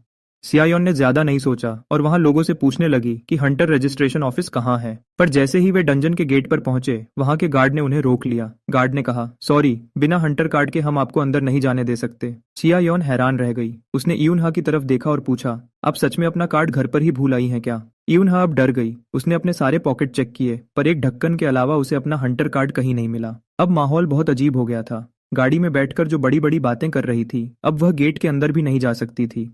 ईयून हा का दिल कर रहा था कि वह कहीं छुप जाए। उसकी सारी इज्जत मिट्टी में मिल गई थी। अब कोई रास्ता नहीं बचा था। वे डंजन में नहीं जा सकते थे, इसलिए दोनों को वापस घर जाकर कार्ड लाना पड़ा। रास्ते भर सियायोन लगातार कार्ड के बारे में बोलती रही। ईयून हा सुनते सुनते थक गई थी। उसने कहा, आखिरकार हम अंदर आ तो गए हैं, अब तो चुप हो जाओ। अभी उसने बात पूरी भी नहीं की थी कि अंधेरे से आवाज आई। कदमों की आवाज से लग रहा था कि कोई खतरा है, और सच में कुछ भेड़ियों ने उन्हें घेर लिया था। सियायोन अब झगड़ा भूल गई और उसने ईयून हा से कहा कि वह अपने मॉन्स्टर्स को बाहर निकाले ताकि वे सब पर हमला कर सकें। पर ईयून हा को लगा कि इन भेड़ियों के लिए इतनी बड़ी ताकत की जरूरत नहीं है। उसने सियायोन से कहा कि फालतू बात मत करो और खुद हमला करो। सियायोन को गुस्सा आ गया और उसने तुरंत अपने हाथ का वेपन आगे फेंक दिया। अगर मास्टर ने कहा है तो इन जानवरों को दिखाना ही पड़ेगा कि असली नेक्रोमेंसी क्या होती है। एक तेज बैंगनी रोशनी चमकी और जमीन के अंदर से उसके सारे पुराने साथी जाग गए। यह नजारा उन भेड़ियों से भी ज्यादा डरावना था। स्केलेटन सोल्जर्स और तीरंदाज तुरंत सामने आ गए। अब खेल बिल्कुल पलट चुका था। उन भेड़ियों को समझ ही नहीं आ रहा था कि वे शिकार करने आए हैं या खुद शिकार बन गए हैं। जो भेड़िए अभी तक उछल रहे थे उनकी हालत खराब हो गई। स्केलेटन सोल्जर्स ने उन्हें कोई मौका नहीं दिया और एक ही बार में उन्हें धर दबोचा। बस एक ही बार में लड़ाई लगभग खत्म हो गई। दूसरा वाला तो और भी गुस्से में था। उसने अपना हथौड़ा जमीन पर दे मारा। जो भेड़िए अभी तक कूद रहे थे वे वहीं ढेर हो गए। ऐसा लग रहा था कि सिया योन के बुलाए हुए साथी बहुत गुस्से वाले थे। आज इन भेड़ियों की किस्मत ही खराब थी। सिया योन ने जमीन पर मरे हुए भेड़ियों को देखा और प्राउड होकर यूनहा से पूछा, कैसा लगा? मेरे साथी काफी ताकतवर है ना? लेकिन यूनहा ने बिल्कुल तारीफ नहीं की और कहा, यह लड़ने का तरीका बहुत पुराना है, इसमें कोई दिमाग नहीं लगाया गया। सिया योन को गुस्सा आ गया और उसने चिल्लाकर कहा, ठीक है, तो फिर आप ही मुझे कुछ करके दिखाइए। यूनहा ने आराम से कहा कि पहले इन हड्डियों के ढांचे को वापस भेजो। अगर मुझे लड़ना है तो जगह खाली करनी होगी। यूनहा ने एक झटके में उन स्केलेटन्स को गायब कर दिया और अब वहां शांति हो गई। यूनहा ने शायोन से कहा, अब ध्यान से देखो, यह तुम्हारे लिए एक अच्छा सबक है। असली नेक्रोमांसी सिर्फ ढेर सारे मॉन्स्टर्स बुलाने से नहीं होती। अब जो मैं करने वाली हूँ वह सबसे खास है। तभी एक भेड़िए ने उस पर हमला किया। यूनहा अपनी जगह से हिली भी नहीं। उसके लिए अभी सबसे जरूरी काम अपनी ताकत को इकट्ठा करना था। एक झटके में बैंगनी रंग की ताकत उस भेड़िए के अंदर चली गई। यह कोई आम हमला नहीं था। यूनहा ने धीरे से कहा, अनडेड समन। अब असली खेल शुरू हुआ। जो भेड़िया अभी तक जिंदा था वह पलक झपकते ही बैंगनी आग में लिपट गया और जब वह आग से बाहर आया तो उसका रूप बिल्कुल बदल चुका था। इसे कहते हैं असली नेक्रोमांसी, जो किसी जिंदा चीज को अपना गुलाम बना दे। अब कौन कहेगा कि मेरा तरीका खराब है? वह भेड़िया अब उनका सबसे बड़ा दुश्मन बन गया था। उसने अपने ही साथियों पर हमला कर दिया और बिल्कुल रहम नहीं खाया। बैंगनी रोशनी भेड़ियों के बीच तेजी से घूमने लगी। यह कोई लड़ाई नहीं थी, यह तो एकतरफा हमला था। जो भेड़िए अभी झुंड में घूम रहे थे वे सब एक पल में जमीन पर गिर गए। यह देखकर कोई भी डर जाए। सिया योन यह सब देखकर हैरान रह गई और उसके मुंह से निकला, हे भगवान। सिया योन की आंखें फटी की फटी रह गईं। क्या यह सच में एक लेवल 1 की लड़की ने किया है? यूनहा ने तुरंत उसका मुंह बंद किया और धीरे से कहा, मैंने कहा था ना कि चिल्लाओ मत। यूनहा उस भेड़िए पर हाथ फेरते हुए उसे सिखाने लगी। उसने कहा, तुम अपनी ताकत को फालतू में बर्बाद करती हो। तुम्हें दुश्मन के सिर या दिल पर हमला करना चाहिए। इससे कम ताकत में भी बड़ा असर होता है। और सबसे बड़ी बात यह थी कि यूनहा अब लेवल 1 पर नहीं थी। उसी वक्त उसका लेवल बढ़कर 2 हो गया था। वक्त बीतता गया। गेट पर खड़े गार्ड ने अपनी घड़ी देखी। उन्हें गए हुए 2 घंटे हो चुके थे। उसने सोचा कि वे अभी जल्दी बाहर नहीं आएंगे, इसलिए उसने नए गार्ड को वहां खड़ा किया और खुद खाना खाने चला गया। लेकिन अभी वह गया भी नहीं था कि पोर्टल से आवाज आई। शिया योन उदास होकर यूनहा के पीछे पीछे आ रही थी और कह रही थी, मास्टर, आपने मेरे लिए एक भी मॉन्स्टर नहीं छोड़ा। मैं किस पर प्रैक्टिस करती? यूनहा ने बिना पीछे देखे जवाब दिया, क्योंकि तुम बहुत धीमी हो। शिया योन ने धीरे से कहा, या फिर ऐसा भी हो सकता है कि आप बहुत ज्यादा तेज हैं। गार्ड यह देखकर हैरान हो गया और भागते हुए आया। उसने पूछा, क्या तुमने सब खत्म कर दिया? शिया योन कुछ बोलती उससे पहले गार्ड ने कहा, मुझे लगा तुम हार कर जल्दी बाहर आ गए हो। गार्ड बिल्कुल हैरान था। यह एक डी ग्रेड डंजन था जिसे पूरा करने में 4 लोगों की टीम को भी कम से कम 6 घंटे लगते हैं, पर ये दोनों सिर्फ 2 घंटे में बाहर आ गए और यह तो बस शुरुआत थी। अगले कुछ दिनों में यूनहा ने शिया योन के साथ मिलकर आसपास के सारे डंजन्स खत्म कर दिए। चाहे स्केलेटन सोल्जर्स हों या बड़े जहरीले सांप, उन्होंने सबको हरा दिया। सबसे हैरान करने वाली बात यह थी कि वे जहां भी जाते वहां का नया रिकॉर्ड बना देते। अब उनका नाम सब जगह फैल गया था। लोग आपस में बातें कर रहे थे, क्या ये वही लोग हैं जिनकी इंटरनेट पर चर्चा हो रही है? वह बी ग्रेड हंटर शिया योन एक नए लड़के के साथ मिलकर इतनी जल्दी सारे डंजन्स कैसे खत्म कर रही है? 2 घंटे में सब साफ करना सच में कमाल है। यूनहा ने उनकी बातें साफ सुनी और सोचा, ये लोग थोड़ा धीरे नहीं बोल सकते क्या? पर अब इस दुनिया में उनका नाम काफी बड़ा हो चुका था। वक्त तेजी से बीता और 1 महीना निकल गया। यूनहा का लेवल अब काफी बढ़ गया था और सिया योन के साथ उसकी दोस्ती भी गहरी हो गई थी। उसे लगने लगा था कि वह अब एक आम इंसान की तरह जीने लगी है। इसे लगा कि सब कुछ ऐसे ही चलता रहेगा, पर तभी एक नई मुसीबत आ गई। सिया योन ने एक अजीब बात कही। उसने यूनहा से उसके लाइव वीडियो में आने को कहा। यूनहा ने तुरंत मना कर दिया, पर सिया योन उसके पीछे ही पड़ गई और कहने लगी, लोग रोज आपके बारे में पूछते हैं, मैंने तो एक शर्त भी लगाई है। अपनी इस स्टूडेंट के लिए प्लीज एक बार मान जाइए। यूनहा को बहुत गुस्सा आया और उसने कहा, मुझे तुम्हारी किसी शर्त से कोई मतलब नहीं है। मेरा हाथ छोड़ो और यहाँ से जाओ। पर फिर उसने सोचा कि जब नाम बड़ा हो जाता है तो ऐसी चीजें होती ही हैं। आज नहीं तो कल उसे सबके सामने आना ही था। लाइव वीडियो शुरू होने से पहले ही लोग लगातार मैसेज करने लगे। सब यूनहा को देखना चाहते थे। ऐसा लग रहा था कि आज वह इससे बच नहीं पाएगी। आखिर में यूनहा मान गई। वह एक स्केलेटन मास्क पहनकर कैमरा के सामने बैठ गई, पर वह इतनी घबरा रही थी कि ठीक से बोल भी नहीं पा रही थी। लोग तुरंत मजाक उड़ाने लगे कि यह स्केलेटन इतना छोटा क्यों है और कहने लगे कि इसे हटाओ। लोगों के सवाल देखकर यूनहा ने बताया कि वह शिया योन की मास्टर है। यह सुनते ही सब लोग भड़क गए। किसी को यकीन नहीं हो रहा था और उन्हें लगा कि यह कोई मजाक है। एक मास्क पहने छोटी लड़की उस जीनियस हंटर की मास्टर कैसे हो सकती है? यूनहा को गुस्सा आ गया। उसने अपना मास्क उतारा और स्क्रीन की तरफ उंगली करके कहा, अगर यकीन नहीं है तो मैं अभी तुम्हारे सामने नेक्रोमांसी करके दिखाती हूँ, फिर बोलना। किसी ने नहीं सोचा था कि इससे वीडियो पर इतने सारे लोग आ जाएंगे। यून हा को लगा कि स्क्रीन के पीछे रहकर उसका डर बिल्कुल खत्म हो गया है। वह कैमरा के सामने बिल्कुल आराम से बात कर रही थी। उसने चेयर पर आराम से बैठकर उन लोगों को जवाब देना शुरू किया जो उस पर शक कर रहे थे। उसने कहा कि सारे मॉन्स्टर्स को उसने अकेले मारा है। फिर उसने लोगों से उनकी उम्र पूछी। जब पता चला कि सामने वाले सिर्फ 20 साल के हैं तो उसने बड़े बनकर कहा, अगर तुम मुझसे छोटे हो तो मुझे दीदी कहो। उसका यह रूप देखकर सभी लोग हंसने लगे। शिया यॉन वीडियो पर इतने सारे लोगों को देखकर बहुत खुश थी। उसने इयून हा को पहली बार ऐसे हंसते खेलते देखा था। उसने सोचा, अगर यह कुछ गलत न बोले तो आज का वीडियो हिट हो जाएगा। लेकिन वही हुआ जिसका डर था। किसी ने मैसेज में जैक्सन का नाम लिखा। इयून हा ने बिना सोचे समझे कह दिया, ये जैक्सन कौन है? मैंने इसका नाम नहीं सुना। अगर हमारी लड़ाई हुई तो पक्का मैं ही जीतूंगी। यह सुनते ही शिया यॉन के होश उड़ गए। वह एक बहुत ही गुस्से वाला और मशहूर हंटर था। उसने बिना कुछ सोचे तुरंत कंप्यूटर का स्विच बंद कर दिया। वीडियो तुरंत बंद हो गया। शिया यॉन गुस्से में उसके पास गई और बोली, आपको पता है आपने कितनी बड़ी मुसीबत खड़ी कर दी है? इयून हा ने भोलेपन से कहा, वह कोई आम आदमी ही तो होगा ना। उसने पूछा कि क्या मैं उसे हरा सकती हूँ? मैंने सच बोल दिया, इसमें क्या गलत है? अब सब खत्म हो गया था। शिया यॉन को लगा कि उसका काम अब हमेशा के लिए बंद हो जाएगा, पर किसने सोचा था कि अगले ही दिन इंटरनेट पर इस बात को लेकर हंगामा खड़ा हो जाएगा। बात बहुत ज्यादा बढ़ गई थी। इयून हा की कल रात की बातें लोगों ने वीडियो में एडिट करके डाल दी थी और सब लोग उसका मजाक उड़ा रहे थे। यह खबर आग की तरह फैल गई। इंटरनेट पर लिखा था कि इयून हा नाम की एक नए हंटर ने जैक्सन को लड़ने के लिए चैलेंज किया है। अब तो ये सबसे बड़ी खबर बन गई थी। इतनी बड़ी खबर उस तक पहुंचनी ही थी और आखिरकार वह वीडियो जैक्सन के पास पहुंच गया। जैक्सन ने अपने फोन पर वीडियो देखा और हैरान रह गया। उसने सोचा, ये छोटी लड़की कौन है जो मेरे बारे में ऐसी बातें कर रही है? अमेरिका का एक बड़ा हंटर होने के नाते उसे इस लड़की पर गुस्सा भी आया और हंसी भी। यह अमेरिका का वही ए ग्रेड हंटर था। हालांकि उसे आए ज्यादा वक्त नहीं हुआ था, पर वह बहुत जल्दी मशहूर हो गया था और उसे सबसे बेहतरीन नया हंटर माना जाता था। लोग उसे एक खतरनाक खिलाड़ी कहते थे। उसका लड़ने का तरीका बिल्कुल अलग था। वह अपनी जान की परवाह नहीं करता था क्योंकि उसकी चोट बहुत जल्दी ठीक हो जाती थी। इंटरनेट पर कुछ लोग उसे पसंद करते थे और कुछ लोग उसे बदतमीज कहते थे। वह आते ही कैमरा के सामने गुस्से में बोलने लगा। जैक्सन ने गुस्से में कहा, तुम उन नेक्रोमैंसर्स की बात कर रहे हो। मुझे ऐसे लोगों से नफरत है जो मरे हुए लोगों के साथ खेलते हैं। ये बहुत गंदा काम है। सामने वाले आदमी ने पूछा, तो क्या आपने इसी वजह से उस हंटर के खिलाफ इंटरनेट पर बोला था?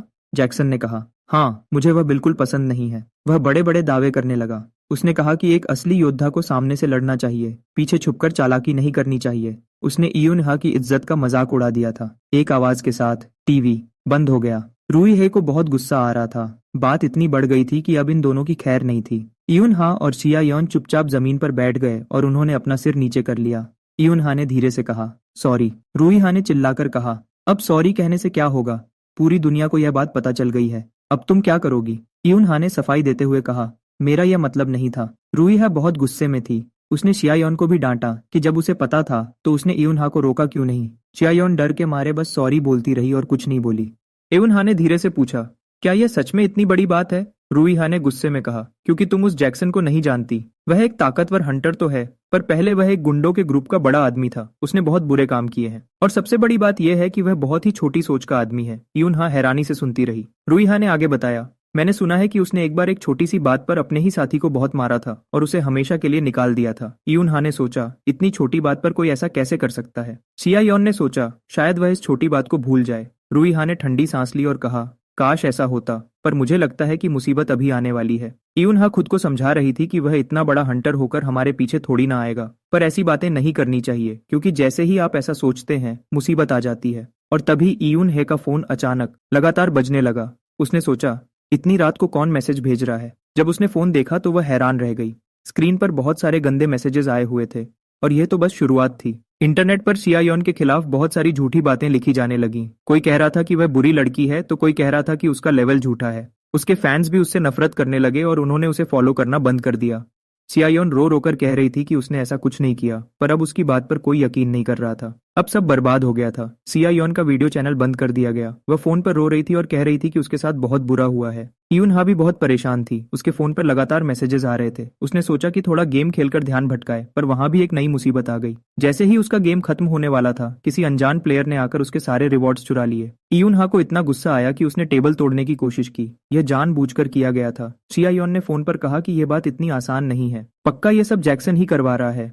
यूनहा अभी सोच ही रही थी कि स्क्रीन पर एक और मैसेज आया, जिसके बाद कोई रास्ता नहीं बचा था। उसका गेम अकाउंट हमेशा के लिए बंद कर दिया गया था। वे लोग उन्हें पूरी तरह से बर्बाद करना चाहते थे। बंद स्क्रीन को देखकर यूनहा बिल्कुल चुप हो गई। बात यहीं खत्म नहीं हुई। फोन पर लगातार गंदे मैसेजेस आ रहे थे और आखिर में एक मैसेज ने उसका गुस्सा आसमान पर पहुंचा दिया। यूनहा ने अब चुप रहना बंद कर दिया। उसका हंसना देखकर कोई भी डर जाए। उसने ठान लिया था कि अब वह चुप नहीं बैठेगी। अगर वह चालाकी करना चाहता है तो देखते हैं कौन किसको पहले खत्म करता है। अब वह आमने सामने लड़ने के लिए तैयार थी। यूनहा ने ठंडा हंसकर कहा, ठीक है, तो मैं खुद जाकर उस बदतमीज को मार दूंगी। जब शियायोन ने सुना कि यूनहा अमेरिका जा रही है तो वह हैरान रह गई। उसने सोचा, क्या यह सच में पागल हो गई है? एक छोटी सी बात के लिए अमेरिका जाकर किसी को मारना बहुत अजीब था। शियायोन उसे तुरंत एक कैफे के अंदर ले गई ताकि कोई उसकी बातें न सुन ले। उसने उसे समझाते हुए कहा, माना कि हम मुसीबत में हैं, पर इसका मतलब यह नहीं कि हम उसके घर जाकर उसे मार दें। यूनहा ने गुस्से में कहा, उसने मेरा गेम अकाउंट बंद कर दिया। शियायोन कुछ समझ पाती उससे पहले यूनहा चिल्लाई, वह मेरा सबसे बड़ा डायमंड अकाउंट था जिसे मैंने इतनी मेहनत से बनाया था। कैफे के सारे लोग उन्हें देखने लगे। शियायोन ने डरकर उसे चुप रहने को कहा और बोला, मैं किसी को जानती हूँ जो हमारा अकाउंट वापस दिला सकता है। पर यूनहा अब कुछ नहीं सुनना चाहती थी। यह अब सिर्फ गेम की बात नहीं थी, यह उसकी इज्जत का सवाल था। उसने ठंडा हंसकर कहा, सिर्फ अकाउंट वापस मिलना काफी नहीं है, उसे इसकी कीमत चुकानी होगी। मैं उसे एक अनडेड बना दूंगी। यूनहा का गुस्सा देखकर शियायोन सच में डर गई। उसे लगा कि यह लड़ने नहीं बल्कि उसे हमेशा के लिए खत्म करने जा रही है। शियायोन ने परेशान होकर पूछा, अमेरिका इतना बड़ा है, हम वहां किसी को नहीं जानते, तो उसे कहाँ ढूंढेंगे? यूनहा बिल्कुल शांत थी। उसने कहा, कोई ना कोई रास्ता निकल ही जाता है। मेरी एक और स्टूडेंट है जो हमारी मदद करेगी। उसका नाम हेलेना है। वह एस ग्रेड नेक्रोमांसर थी। हेलेना ने हंसकर कहा, मैं उस जैक्सन को अच्छे से जानती हूँ। अगर आप उससे मिलना चाहते हैं तो मेरे पास बहुत सारे तरीके हैं। यूनहा ने हाँ में सिर हिलाया। अब सब पक्का हो गया था। पर शियायोन हैरान रह गई। उसने कभी नहीं सोचा था कि यूनहा की दूसरी स्टूडेंट इतनी बड़ी हंटर होगी। यूनहा ने कहा, अब जगह पता चल गई है कि यह तुम्हारी बड़ी बहन जैसी है, तो हेलो कहो। शियायोन को बहुत अजीब लगा जब उसने उसे दीदी कहा। यूनहा ने रिश्तों का खेल बहुत अच्छे से खेला था। हेलेना ने आराम से कहा, जैक्सन से मिलना बहुत आसान है, हमें अमेरिका जाने की कोई जरूरत नहीं है। मैं उसे खुद यहाँ कोरिया बुला लूंगी। शियायोन हैरानी से सुनती रही कि क्या ऐसा भी हो सकता है। हेलेना ने कहा, जैक्सन बहुत गंदा आदमी है, वह गलत काम करता है। अगर हम ब्लैक मार्केट में थोड़ा लालच दें तो वह खुद यहाँ भागा चला आएगा। किसने सोचा था कि जैक्सन इतना बुरा आदमी होगा। यूनहा इस बार एक अच्छा काम करने जा रही थी। 2 हफ्ते बीत गए। हेलेना ने जो पता दिया था उस जगह पर दोनों एक सुनसान वेयरहाउस के पास पहुंच गए। उस शांत रात में कदमों की आवाज आई और आखिरकार वह दुश्मन उनके सामने आ गया। आने वाला बंदा जैक्सन ही था।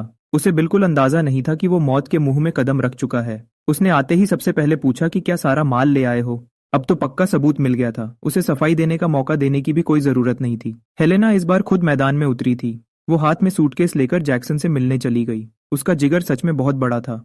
दोनों जैसे ही मिले, हेलेना ने सीधे अपना पत्ता खोला और कहा, यह रहा तुम्हारा ब्लैक बैट ग्रास। जैक्सन इसे देखकर काफी खुश लगा और बोला, अच्छा है। पर कौन जानता था कि यह बंदा इतनी जल्दी रंग बदल लेगा। उसने तुरंत हेलेना को पकड़ा और जमीन पर गिरा दिया। जैक्सन ने हंसते हुए कहा, लगता है तुमने मुझे कमजोर समझ लिया। आसपास साफ पता चल रहा है कि तुमने जाल बिछाया है। क्या तुमने मुझे एनवाई समझ रखा है? और ये जो तुम ब्लैक बैट ग्रास बोल रही हो, ये तो मॉन्स्टर की हड्डियों से बनी नकली चीज है। जैक्सन ने अब अपना असली चेहरा दिखा दिया। उसने कहा कि उसे सिर्फ इंसान की हड्डियों में दिलचस्पी है, वो भी उनकी जो डंजन के अंदर मरे हों। अब बड़ी मुसीबत खड़ी हो गई थी। हेलेना तो शिकार करने आई थी, पर इस बार वो खुद फंस गई। जैक्सन ने अब साफ साफ कह दिया। वो जमीन पर गिरी हैना को पैर से दबाते हुए अंधेरे की तरफ चिल्लाया, वहां छुपे हुए चूहों, जल्दी से बाहर निकल आओ। मानना पड़ेगा, क्लास हंटर का दिमाग सच में तेज है। बैक यूनहा और सोंग हयोन आराम से अंधेरे से बाहर निकल आए। जैक्सन समझ नहीं पाया कि ये दोनों कहां से टपक पड़े। बैक यूनहा ने आराम से कहा, तुमने जिसे अभी मारा वो कोई जिंदा इंसान नहीं था। वो तो हेलेना का बनाया हुआ एक पुतला था और ये बनाना मैंने ही उसे सिखाया है। बिल्कुल असली लग रहा था ना? बैक यूनहा ने जैक्सन की पोल खोलते हुए कहा, जिस तरह तुमने अभी हमला किया, लगता है तुमने पहले भी बहुत से लोगों को मारा है। जब हम दोनों ही अच्छे लोग नहीं हैं तो फालतू बातें बंद करते हैं।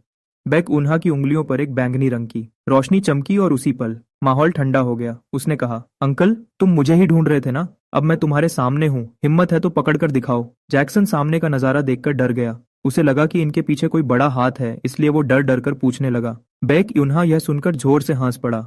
उसे लगा कि जैक्सन बिल्कुल पागलों जैसी बातें कर रहा है और उसे अभी तक अपनी गलती का एहसास नहीं हुआ है। बैक यूनहा को बोलते बोलते और गुस्सा आने लगा।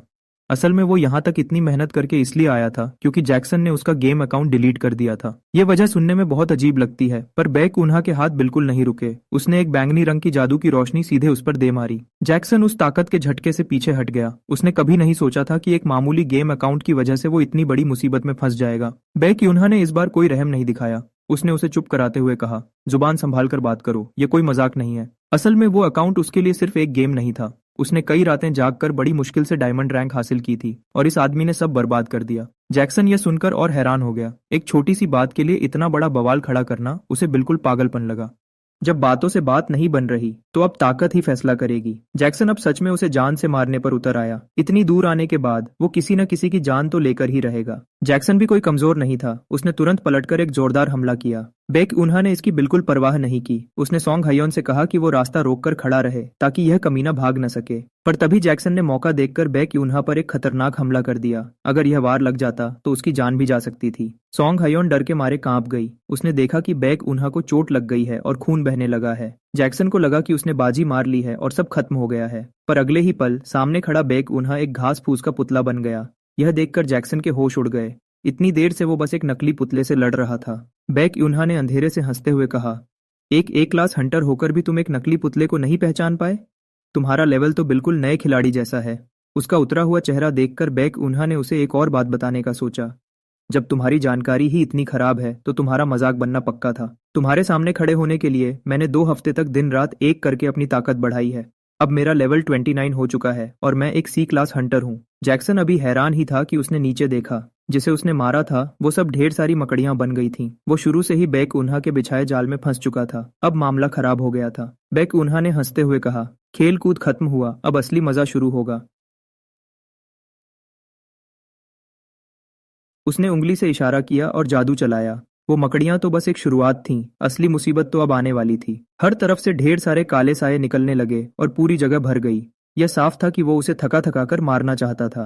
जैक्सन अभी भी अकड़ दिखा रहा था कि ऐसी छोटी मोटी चीजें उसका कुछ नहीं बिगाड़ सकती, पर उसकी बात पूरी होने से पहले ही सब बदल गया। ऊपर से अचानक एक बहुत बड़ा मॉन्स्टर नीचे गिरा। उसके आते ही पूरी बाजी पलट गई। इस बार जैक्सन सच में बुरी तरह फंस गया था। हवा में एक बड़ा सा रास्ता खुल गया। उसका डर साफ महसूस किया जा सकता था। पेनेलोचे आराम से चलते हुए बाहर आया।